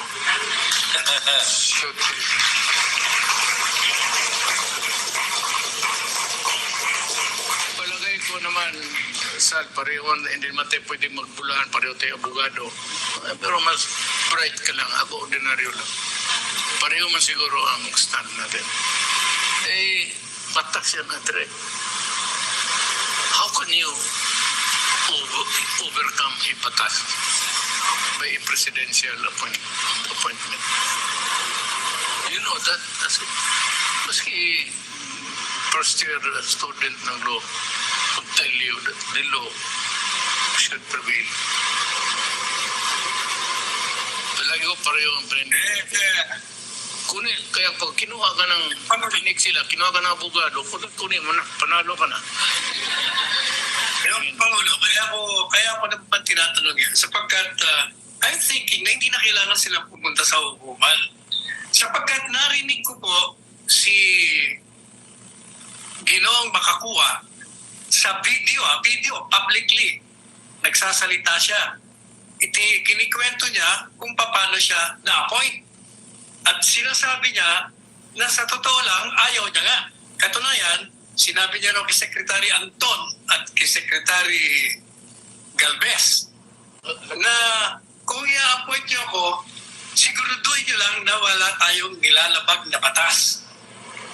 Kaya nung marinig ko yan na wala siyang nilalabag na batas at hindi siya papayag, eh since may desisyon ng Korte Suprema na nagsabi doon sa Mandamos case na valid ang assumption ni Acting Governor Singswan, I was thinking, following his logic and his public pronouncement na hindi siya papayag na siya ay lalabag sa batas, I was thinking na pwede naman siyang magboluntaryo na mag-step down para matapos na yung suliranin at siguradong papalakpakan siya ng sambayanan ng Maguindanao del Norte.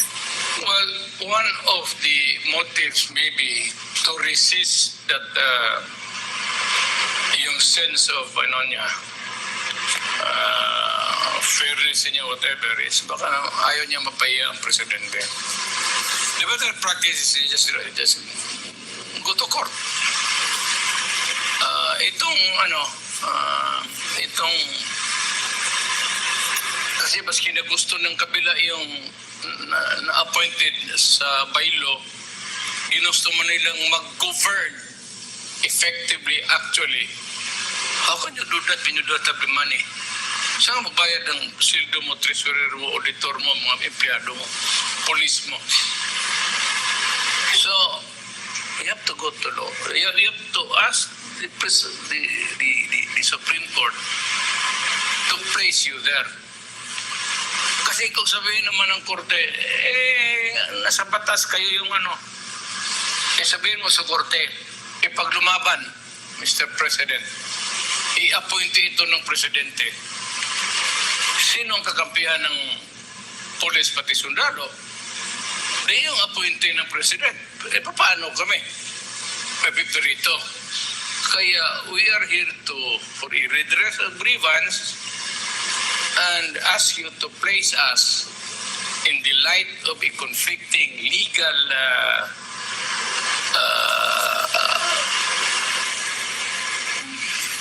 whatever law and a presidential appointment, hayatos, ilagay mo na lang kami sa pwesto para walang gulo. And to be on the safe side, because the reason, the primordial reason really for the move is sa sa predicate mo sa petition mo, is this is precisely a petition for what?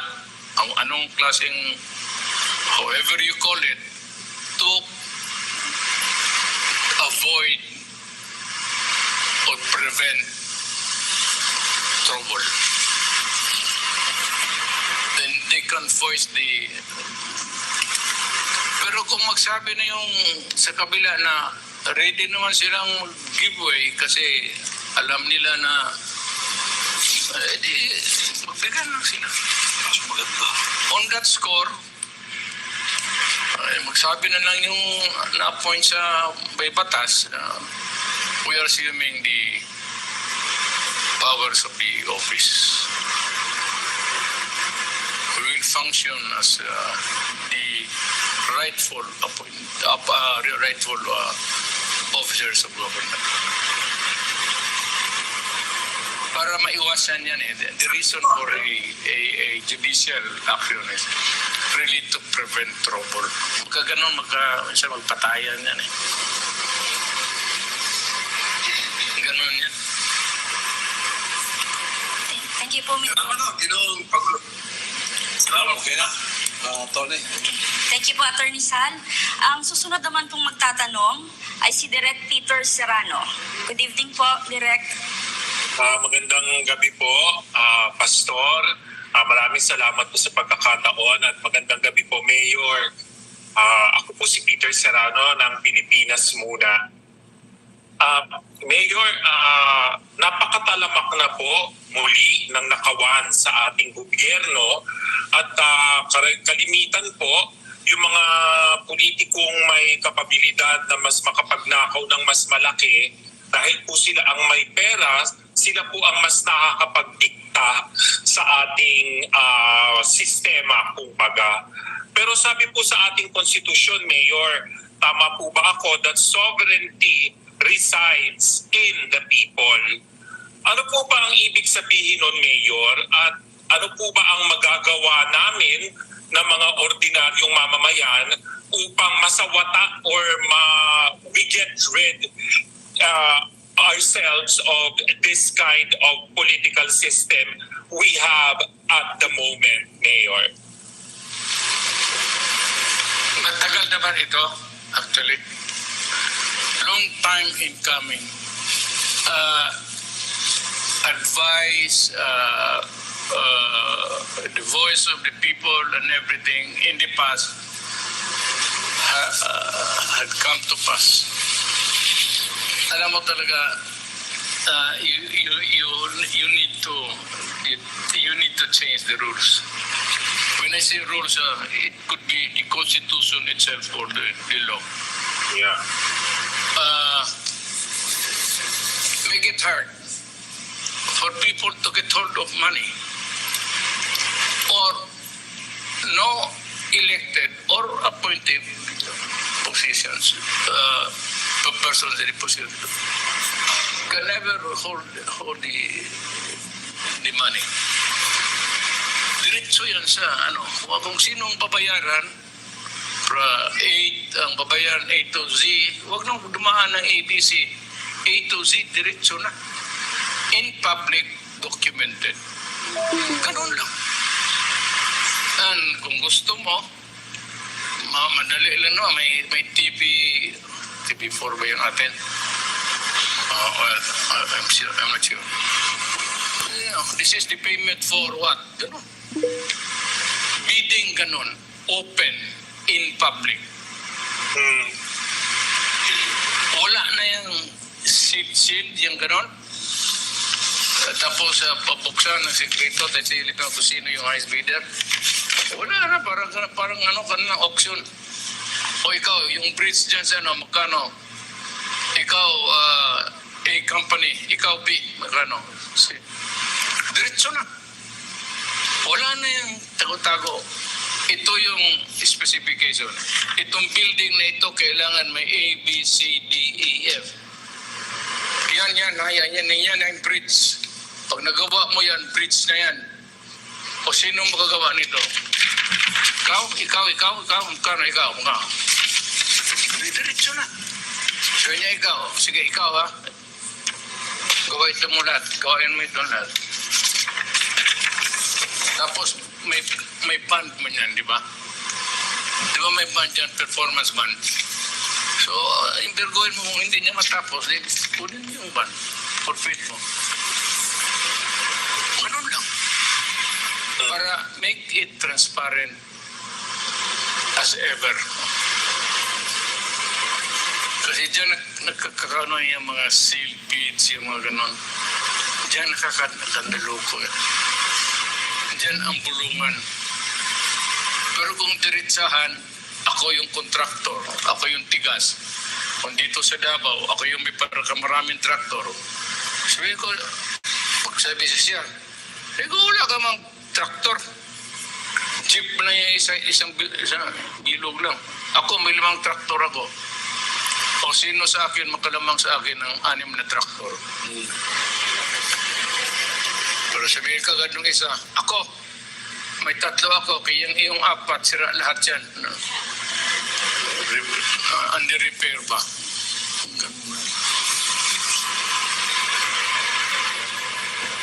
O sino yung maka-post na o deposito ka, pag hindi mo na nagawa, embargado yung pera. Huwag ka nang maghintay. I do not have, in government, I do not have to wait for 2 years to wait to forfeit your. In 3 months, kung hindi mo magawa, kunin ko na. Bakit ako maghintay? Why would I sacrifice public service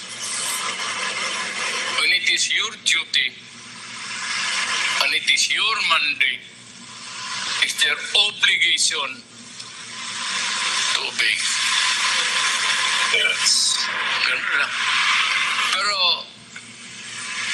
you have to change the constitution. o sa... Constitution. Pero kung may iba dyan, ako kay Marcos, pwede. Ako si Bongbongan. Ako dati akong presidente. I never, meron, in the past, dumaan sa utak ko yung martial law o revolutionary government. Huwag ka mag-alala. So talagang, katira mo na ako dyan sa, hindi ako nakatira dyan sa Malacanang mismo. Kayo siguro noon, bata ka pa, Pioreso. Ako na ano lang ako na sinira na ninyo. Sayang yun. Parang dressing room ng presidente after paglaro ng ko. Parang shower room. Maliit lang yun. Doon nakatira si Aquino. Pati doon rin ako. Pamura. Nagpa-parts lang ako araw-araw. Punta, opisina, pabalik. Yan sinabi ko kanina. I think si Presidente ngayon, dyan mismo nakatira sa Malacanang. Sila noon nakatira sa Malacanang. Hindi ko sabihin masama. It's the privilege, unquestioned privilege of the President to choose kung saan siya magtira. O kaya doon sa barak, sa likod niyan, yung bahay na maliit, sabi ko, across the river, may bahay dyan, may pantalan, bahay, course. Ang likod niyan, kampo ng militar. O, di doon ka magtira kung gusto mo. May bahay rin doon.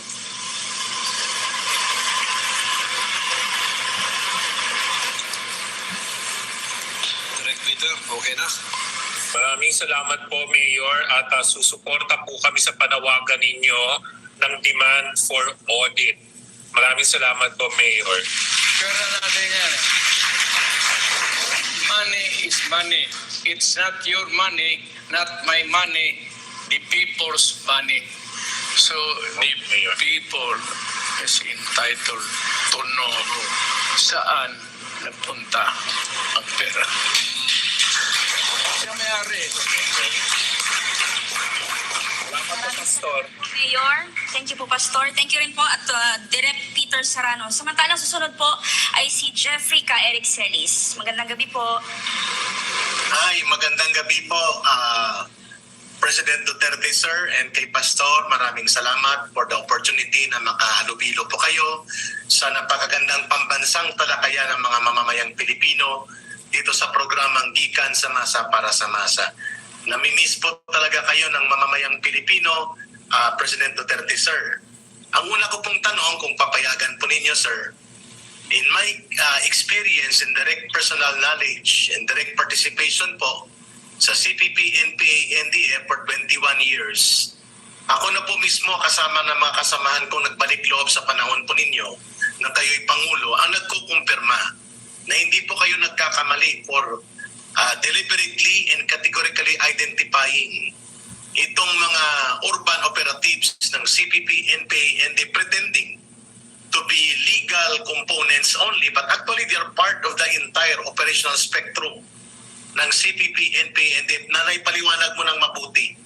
They are part of the grand conspiracy to topple down the government, and the real objective, while pretending to be legal like in Congress sa mga party list, is to weaken the government and eventually reinforce and strengthen the NPA when they are able to overthrow the government later. Ngayon former President Duterte, sir, lumalabas ngayon na parang sila pa ang biktima ng pinoint out mo ito. I'm referring to Franz Castro, Raul Manuel, and Arlene Rosas, the three remnants operatives na nakakalusot sa loob ng Kongreso natin at nagbibigay ngayon ng maniobra para guluhin ang political alliances at ang ating leadership ng government. With, of course, special focus na atakihin si Vice President Sara Duterte. For obvious reason, your daughter is just like you, very categorical, very firm, very resolute to attack the real enemies of the country and the people, which is the CPP, NPA, NDF, and all the remnants. Sir, nagpapasaklolo ngayon si Franz Castro at ang mga party list na ito sa leadership ng House. At nagsasalita sila na like si Majority Floor Leader Congressman Dalipi, natutulungan nila si Franz Castro na mag-file ng kaso laban sa inyo sa pananakot daw na ginawa mo. While actually you are just talking of the reality and truth. Ang taong bayan po nag-aantay ng inyong paliwanag sa ganitong mga hindi namin matanggap na mamamayan na mga maniobrahan sa politika, at ngayon ay parang ikaw pa ang pagkakaisahan nila for speaking of the truth about the real intentions of people of the CPP, NP, like Franz Castro in Congress. Sir, President Duterte, sir, your reaction dito po sa development na ito, sir. Ito mga to, sila Dalipi o Cueva, sila Francis, o sino. Ito yung mga legal fronts ng CCP, NP, NDF. Yun yung napapalapas na parang semi-legal. And they are fighting government. Huwag na tayong magbulahan. Matagal akong prosecutor, matagal akong mayor, matagal akong presidente. Huwag na tayong magbulihan. Kayong mga left, actually, hindi naman lahat, ilan lang, karamihan sa inyo, mga komunista talaga. Kayong mga nag-legal, tignan ninyo ang mga kutsi ninyo, yung mga relo ninyo. Noon, ang liliit lang ng, ngayon pabitay-bitay na ng dangli. Bubulahin ninyo. You know what is the human frailty? Whatever is your ideologue, whatever is your philosophy, ang alam mo ang tao, pagkapera na mahina talaga. You will sell your soul to the devil.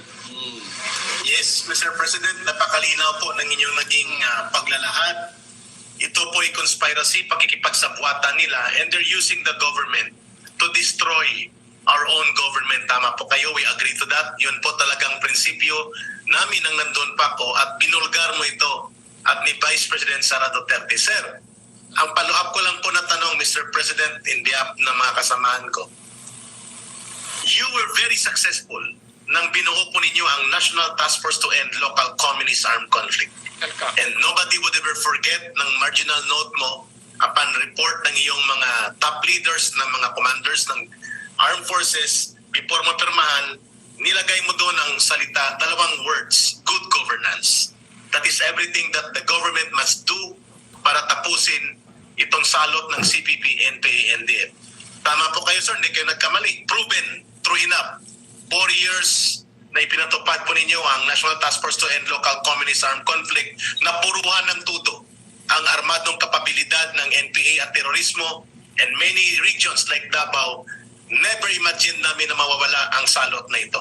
Pero sir, nang ikaw po ay bumaba na sa kapangyarihan bilang Pangulo ng Bansa by Operations of Law, may naiiwan po pong 20%, ito yung binabaka natin yung urban operations na nagtatago sa batas, umiikot sa batas, at nagkakanlong sa mga constitutional, legal and democratic protection ng ating Estado, samantalang sila talaga ay bahagi ng pagre-recruit at i-reinforce ang armado nila sa kanayunan.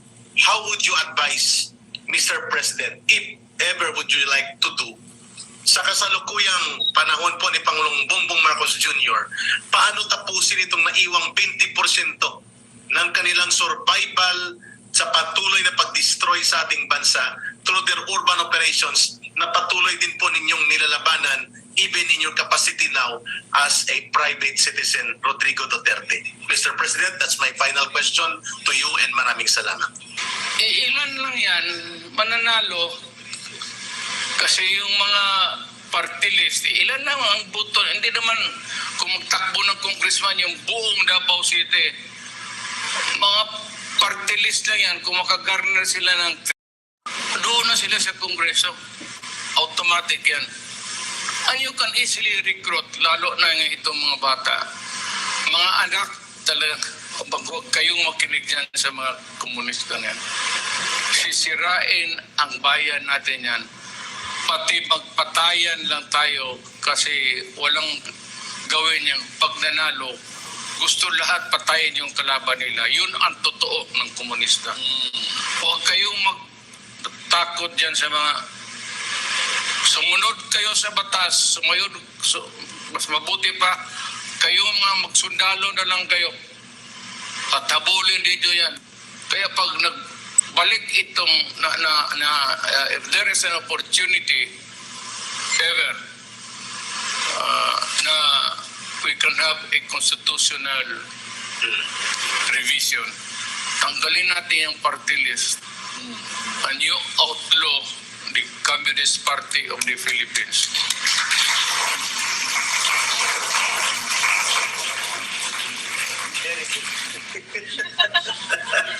Namimiss ka talaga namin, President Duterte, sir.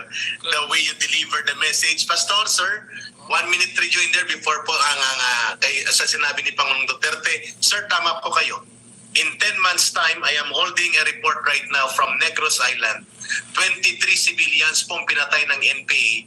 Karamihan po mga kagaya ko nagbalik loob, mga barangay officials, mga former rebels na nagko-cooperate sa government program for peace and security, and then TPLCAC, public assassination admitted by the NPA command in Negros. 23 po ang killings nila, all civilians. President Duterte, you're right in your observation. Nilabas ako sa buhay na ito na daog-daogin mo lang. Ano bang daog-daog? Api-apiin mo lang. Kung lahat tayo Pilipino hindi mag-api-api, wag ka lang mag-api. Yan ang problema. Tama. Do not start the scramble. Kasi kung ikaw yung mga abusado, mga polis, ganon, kayo na sa batas, kayo na humawak, tapos abusuhin ninyo yung mga sibilyan, hanihin nyo ng pera, kung ano-ano dyan, hindi tayo magkaintindihan yan.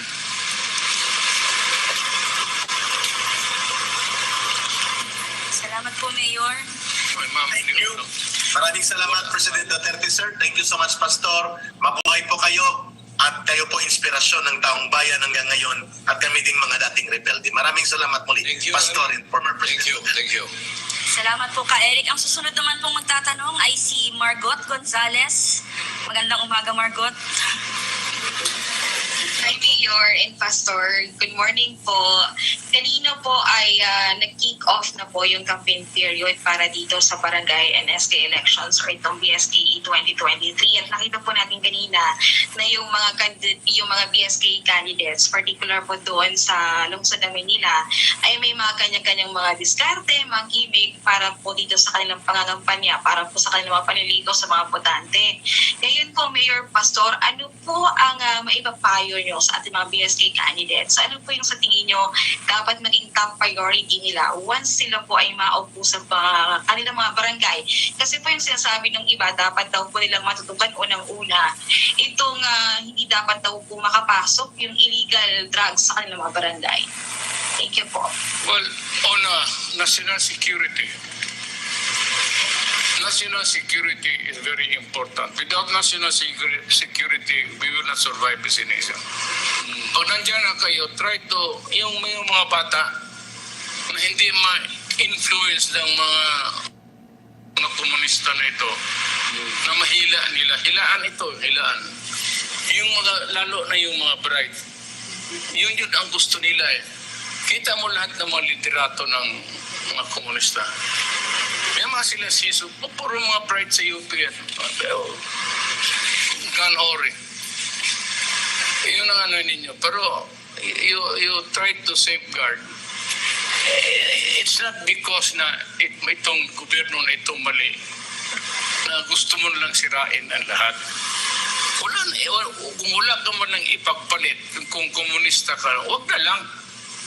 We'll try to make, well, of course, pray to God and try to make it a generational. Dandahan lang tayo hanggang we come. Kung Amerika, puro corruption eh. And yet,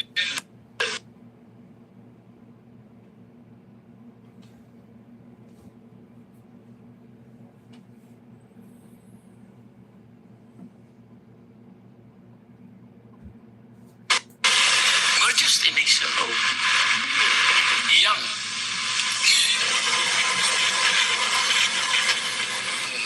political. Ano. So, dahan-dahan lang tayo. Huwag tayo magpadala. Pero, today, to an extreme measure na, hindi na kami makahintay, magrevolusyon tayo. At what cost? Hindi mo ang buhay. Hindi mo rin buhay ng ngayon. Kung magkagulo, sino yung matamaan? Lahat tayo. Nanay, tatay ninyo, pati kapatid. Yun, kung maging personala na ito, that would be called a vendetta.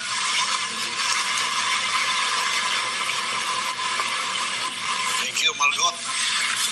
Thank you, Margot. Thank you po, Mayor. Ang susunod naman po magtatanong ay si Troy Gomez. Troy. Magandang umaga po, Mayor. Magandang umaga sa inyo, Pastor. Maraming salamat po for this opportunity na makapagtanong po sa inyo. Mayor, ngayong darating na Sunday na po ay ang pagbubukas ng kauna-unahang National ROTC Games sa bansa. Ito ay lalahukan ng mga ROTC cadets mula sa iba't ibang state universities, city colleges at mga pribadong kolehiyo para maglalaban-laban sa iba't ibang Olympic level sports. Ang tanong ko po, Mayor, ano ang nakikita ninyong relevance ng ROTC Games sa panahon ngayon? Look, the kami, mandatory kami. Hindi ko gusto yung the years spent na Saturday morning, you wake up, go wear a stiff uniform na matigas na Makati. I hate it. But, wala akong magawa. Nasa rules eh. Ngayon, noon, parang, I was hating it. I was opposing it, as a matter of fact. Pero nung naging mayor na ako, nung naging presidente na ako, then it dawned upon me gaano ka-importansya yung at least may reserva tayo na para-military, semi-military group. In case of conflict, bombing dito, bombing doon, the only way to not instill discipline, there's no more time for that, to install order na dito tayo, wag kayo dyan, dito banda. It cannot be handled by the police and the military alone. Yes. Because sa ilang barangay ninyo, ilang ang police na dyan? Diba? In your barangays, in your neighborhood, ilang police o pati? So, mayroon tayong reservoir. O tawagin na natin Bisaya, reservoir ng mga tao. Reservoir o paramilitary kasi semail na. Now we can call upon, mobilize them. O iyo taga saan ka? Taga Matina ka, ikaw ang bahala dyan. Report ka doon sa police, nearest police precinct. Doon ka magkuha ng order sa kanya. It cannot be handled by them. Yan lang. Ngayon, kung walang mangyari, edi wala. Edi wala. It's not supposed to be, a thing that must come into being. You have to be trained because it has to come. Trouble may or may not come. But in case of trouble, there has to be order and preferably law and order. Kung wala yan, walang law, magulo na, at least order. Tulungan niyo yung barangay captain, sabihin na lahat ng ROTC dito. Kaya importante, ibalik yung mandatory. Yan yung plano na kinikritisa pati yung kolumnista. No? Kasi ang nasa pera kasi dito mga to, para bayaran. Forgot the name of the newspaper I read. Was attacking me. I came up with this, Hindi man magbayad si Pastor. Because Pastor tells you, tell the truth.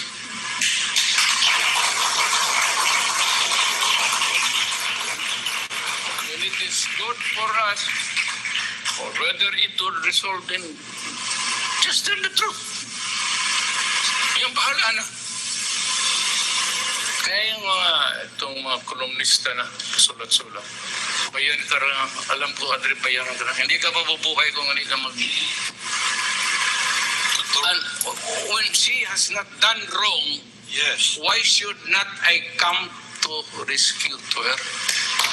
Okay po, Mayor. Thank you. Okay. Mayor, just a follow-up lang, yung sa mandatory ROTC, it seems na medyo malayo po ito sa puso ng mga kabataan. Paano kaya ito mailalapit sa kanila? Look, kayong mga anak makinig ngayon. Sana ma-replay ito ng sige lang laro, sige inom. You know, in this world, you were born not, it's all not sugar and honey ang buhay. This is not a festival or all around until you die. There to be spaces there. Obedience to your family, obedience to government, obedience to support your mother and father when they grow old and they can no longer buy their medicines and buy food for themselves. Governo, we have to support your government. And one of those things are to go into an exercise which you hate. Kasi gigising ka lang ng umaga. When the time comes, when you become a father and mother, or nagkagera ngayon, magkakandara pa kayo, sinong tawagan ninyo, saan kayo pupunta, then you will realize na itong mga ROTC, dumaan na, will be there for you. Yan ang hindi ninyo alam. Can never tell life. It's not all fun and glory.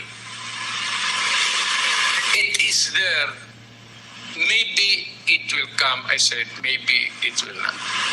But the state, you're allowed here in the Philippines. You have this privilege of being a citizen of this republic.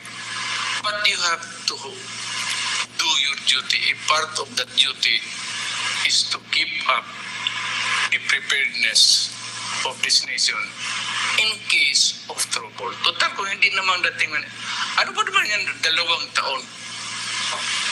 Kaya, alam mo kung bakit, hindi ito itong maggunggong news one ito.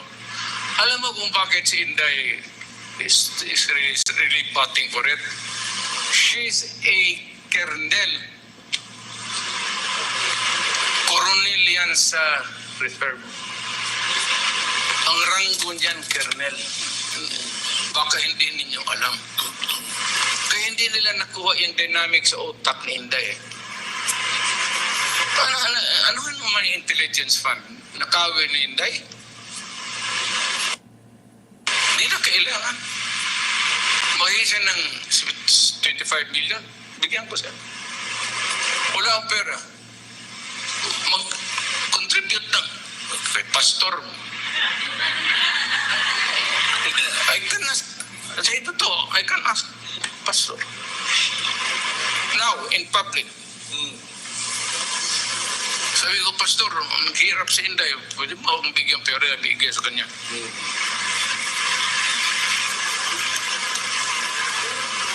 Kalaki good ng pulisilum na, Sigurado, Mayor. Ito talaga totoo. Sabihin ko sa iyo, nung makakilala kami pa to, ay never na yung tumanggap ka agad ako ng bigay. Tumanggap ako, pero birthday ko gano'n. Nahiya naman akong, siyempre, kaibigan. Pero yung sabi, pastor, bigyan mo ako ng kaya kong higian si pastor to si 50 million now. Ibigay ko lang kay Inday. Sabihin pa ni Inday, ako na magbigay. Hindi na kailangan magdaan sa'yo. All Inday has to do is to call me. Bakit maraming parent ng pastor? Because pastor is blessed by God. Maraming taong nagbibigay sa kanya. Walang walang studio ganito kaganda. You can go around Manila, lahat ng studio dito.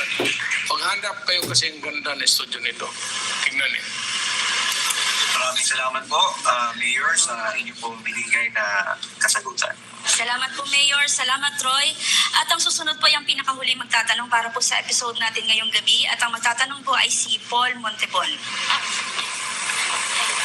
Good morning po, Pastor. Mayong buntag, Mayor. Isang malaking karangalan na maging kabahagi po kami sa napakaganda na napakasikat na programa dito sa SMNA na talagang sinusundan naman ng maraming Pilipino dahil sa mga credible na mga personalidad na sumasagot po sa mga mahalagang issue dito sa ating lipunan. Ang magiging sitwasyon at senaryo po natin ngayon, Mayor, Pastor, nitong nakaraang Lunes, October 16, ay meron po tayong na iulat na insidente ng hazing at namatay po ang isang fourth-year criminology student.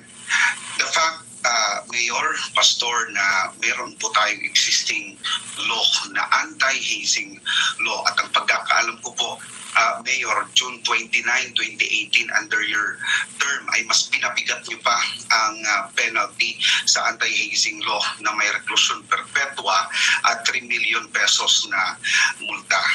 With this, Mayor, nakapagtataka bakit meron pa rin nakalulusot na insidente ng hazing dito sa ating bansa at talagang binabawian ng buhay itong mga estudyante. Pangalawang, ano po ba ang pwede nating gawin sa batas na po ito, Mayor? Pangalawa, na question po, Mayor, ay may maisasuggest po ba kayo na magandang regulasyon kung sa paanong paraan ba dapat isinasagawa ang initiation rights para sa mga bagong miyembro ng alimang fraternity dito sa ating bansa? Maraming pong salamat, Mayor. Alam mo, sir, isa yun sa pinakamahirap na sagutin. Sa totoo lang, pinakamahirap. Ilang generations, itong republika natin, the presidents, pati mga courts, justices of the Supreme Court, down to us, mga kami,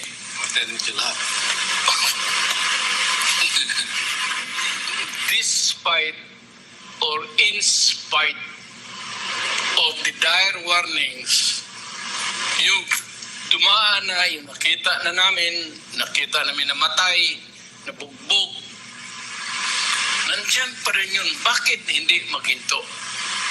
This is not today na may namatay. This has been going on almost now.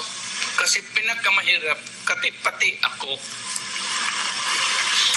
I'm still suffering from hazing. Sa hazing dahil may ano na ako, may sarili na akong butt of the matter. Yung I have acquired, it's not, I would explain to you next time, but it is a circulatory problem. Sa amin yan, native yan sa tao. Na ang aming, I just give you an example. I'll explain next time. Yung malamig na kamay ninyo. Have you, tapos yung basa?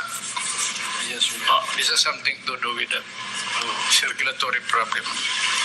Ang tawag niyan is, it becomes full-blown pag nagsigarilyo ka.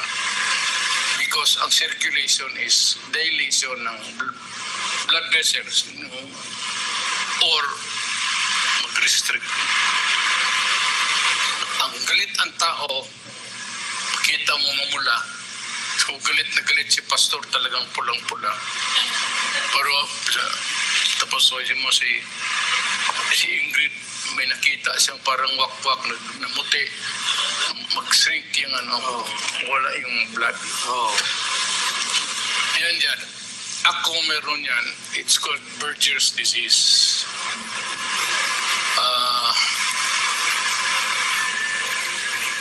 Mahirap ma-explain ko ano yan, but the best problem really is to avoid. Yung alcohol is a vasodilator. Pero bakit yung tao makikita mo inom pula? Kasi yung mga veins na maliliit na mag-bloat, kaya mga tao, may mga tao talaga pag nakainom pulang-pula.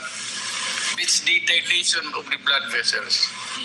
Kung takot ang tao is the restriction of the blood vessels. So, nawala ba ako? Ano ba yung question niya? Mayor,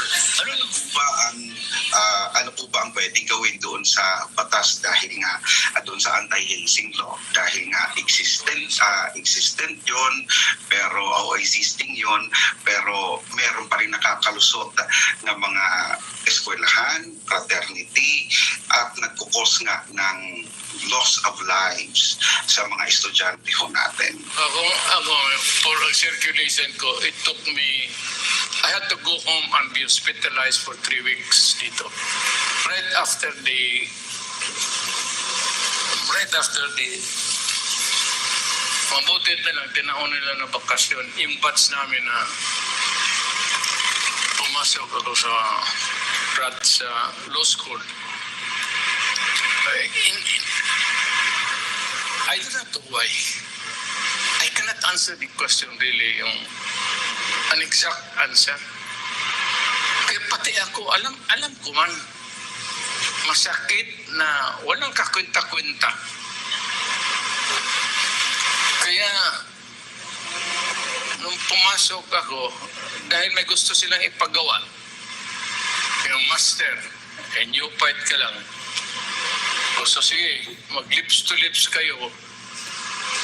Pwede ba yun? Si Rosana, sa panahon namin, ikaw si Rosana Roses, ikaw si Estela Marquez, mag-lips to lips kayong dalawa. Master, masusuka ako niyan. Anong gusto mong gawin? So yung tindira na yan, medyo bata-bata pa naman yan sa labas na. Tiga-tinda na sigarilyo doon sa... Yun na lang, babae. Bahala na walang ligo, basta babae. Huwag mo lang, yung, kaya, sige, pag ayaw mo plus 300 paddles ka, okay lang. Kasi naumpisahan na eh. So, you'd be crazy notion to just become a... Pero ako, nakikinig man lahat ng mga brad ko buong Pilipinas. Alam niyan, hindi ako nung naging regular member ako ng brad. Never. Yung magtulad to hurt the person. It's not a matter of courage. It's a matter of isang prinsipyo. Kaya lang, kasi because it's fashionable to be a frat member, tsaka yung after school, marami may 3 brad ako na naging Supreme Court Justices. Judges, marami. Fiscals, marami. Yung iban sa military. So, yung connection mo, tama yun eh. May problema ka dito, madali ka dito, tawagan mo, Brad, pwede ba itong ano? Kasi fraternity, Brad. Kasi may priority ka. Hindi naman ibigay sa iyo, sabihin, gusto mo, hindi. Pero may priority of, ano ka, tignan. Hindi naman papayag yung mga Brad mo na pagawin mo ng masama. Marami akong Brad nagpatayan dahil sa babae. Kung sinong babae, kayong babae ko, tinitignan yan. Kung yung babae na napasali na ako sa patayan. Pero that's, itong fraternity talaga, hindi ko talaga maintindihan to. Ako, sa klase namin, sino itong nagtatanong? Si Paul Montimonte. Paul, alam mo, ang nag-graduate sa section namin mga 16 lang. Yung umabot talaga from SBC yan section SBC. Ayaw ko nang banggitin yung eskwelahan, pero basta yung SBC, yun ang pangalan ng eskwelahan. Nag-abot siguro mga 16 lang sa yung klase namin. Halos lahat nag-brad ko. May isa, dalawa lang doon sa ibang section na lahat talaga pumasok sa fraternity. I don't know what, I really cannot explain what insanity there is in that kind of human activity. Just to prove that you can endure pain, or maybe perhaps to the possibility of inflicting pain, pagpagsala ng panahon. I do not, but mine was really just to be a regular frat member. Pero mabuti lang rin kay ako yung pinaka-ano nila noon kasi Bisaya eh. Alam mo mga Maynila kasi mga wag na kay Brad ko na Bisaya maaga kami nagbarilan dyan sa loob ng sabi ko mag-graduate na lang ako ito to publicly niririnig mo ng lahat pati yung pare sa Sveda mag-graduate na lang kami sa law school 4th year magkukuha naman ka ng bar 2 months after may binarin pa ako na tapo kaya expelled ako maaga akong umuwi kasi expelled ako sabi ng nanay ko bakit ka na uwi pero masyadong aga maka kasi magulo ang Mindiola noon magulo talaga ang Malacañang yung estudyante pillbox dito, pillbox doon, military, police, pati mga aktivista. Hindi alam na nanay ko, expelled ako. Pero, well, in fairness to Justice Solidum, Justice Ricardo Pono, yung professor namin, si Boy Brillantes, yung commission on ano pa si Boy? Commission on Boy Brillantes, I think for commissions.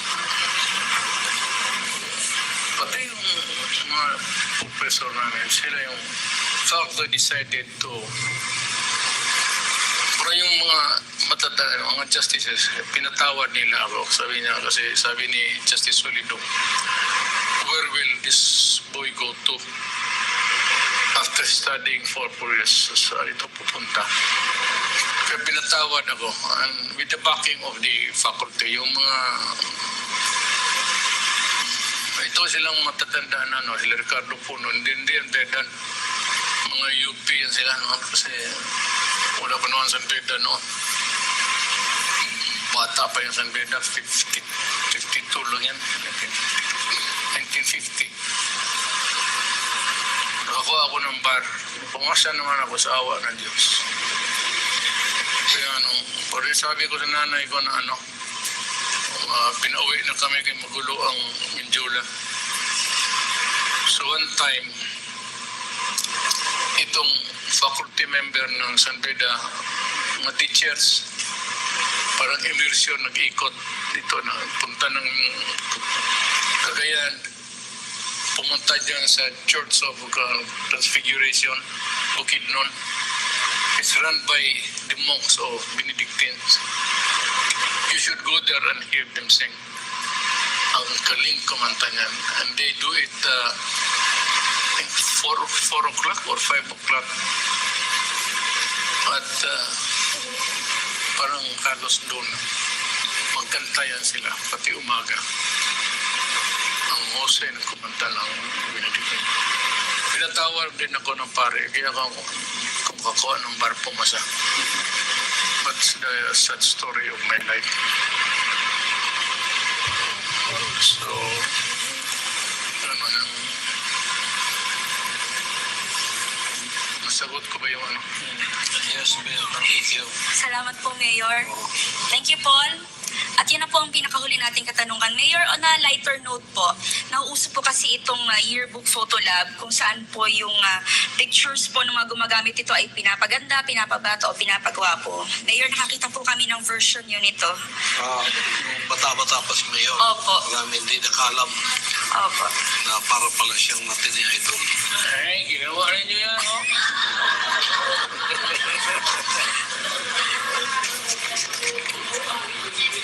Ano pa? Kung ganito ako kahansam,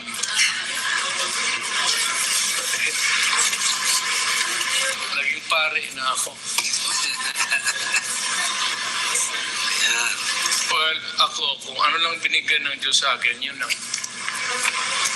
Kung ano lang yung binigay ng itsura ng Diyos, the image of He gave me, okay na ako. Yung iba dyan ang gusto magpagwapo, wala ako nang kasi sa awa ng Diyos, may similarity na. That is how you look when you are young now. Yung tawag nila na Photoshop. Mga pictures. Photo lab. Photo lab. Konti lang. But it's you really. When I was younger, but hindi naman gano'n nagwapo. Sobrahan ninyo pagka, ayan ay hindi natotoo.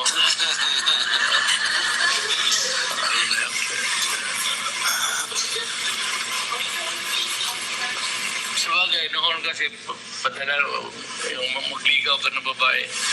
Nung una padala ng photo, magligaw ka. Pagpadala yung babae ng maghingi ka ng picture. Pagbigay ka rin ng iyo. So kung yun yung panahon ngayon, baka sa negosyo na yan. Ako, ano lang yung image ko? Image ko pagkatao ko, pagkaintindi ninyo, ano, mukha ko. Sabagay, sa awa ng Diyos, hindi pa naman ako napasted. Ano lang, parang binitin lang. Bitin na pag-ibig.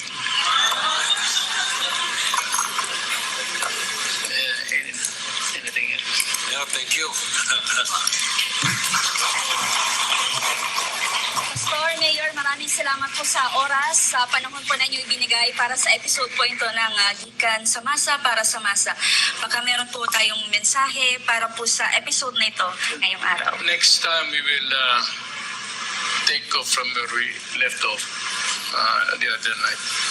Yung iba, marami pa yung ibang this ongoing, and I strongly urge government to take us this at this early to gather the Filipinos for immediate. Matindi itong labanan ngayon.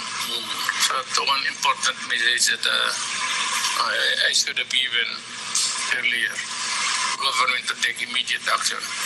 The President should know his, alam na ng Presidente ang gawin niya. Foremost is, ako lao, I don't know, magpatayan sila doon. Huwag lang yung Pilipino. Masakit ang Pilipino. Kaya nga sinunog kong flag ng ano. Because it's hindi madali to just ponder on the death of an innocent human being. Wala naman tayong kasali sa away nila. That should be the priority, and we hope to discuss it by Next week, Mayor, Monday, Wednesday, Friday na tayo. Monday, Wednesday, Friday. Monday. So, 3 times a week tayo. Is it okay with you? Yes, of course. Okay. So, by next week, mga kababayan, magpasimulang Monday, Wednesday, and Friday every other day. Ito po yung regular na schedule ng gikan sa masa para sa masa without President. Which means to say, yung sabi ni Pastor, media practitioner na ako ngayon. Oo. Kasi with regularity yung pag ganun, media, ano ka na. You maybe also report sometimes about the situation in the company. Hindi na lang commentator. So, media na lang ako dito. Media bera dito, media bera doon. Ganun lang. Thank you, Pastor. Na ano natin sa schedule natin with our President sa SMNI, Marlon Duterte, to adjust our other schedules. So na format na. So mga kababayan, Monday, Tuesday, Wednesday, beginning next week will be the regular gikan sa masa para sa masa. So maraming po yan at maraming salamat po, Mayor. Maraming salamat sa lahat ng mga nanood at nakisama sa atin sa mga oras na ito. Remember, i-replay po ito sa buong bukas at saka sa susunod na mga araw. Yung mga nakikita nyo dito sa gabi, yung di pa nakapanood, kinabukasan may replay tayo. Siguro 2 or 3 times a day ang replay natin. No, hindi pa nakapanood. So maraming salamat po sa inyong lahat. Sa katapusan, pagpalain tayong lahat ng ating dakilang Ama at palagi nating alalahanin ang ating former President, Mayor Rodrigo Duterte, na ipanalangin siya at ang kanyang buong pamamahay. At ako'y nanalangin din sa ating pinakamamahal na abogado sa Hawaii, si Atty. Green at ang kanyang mahal na asawa na may karamdaman and hope that God in heaven, as we ask for this divine intervention for a miracle of healing, will happen to Mrs. Esther Green. May the Father bless you.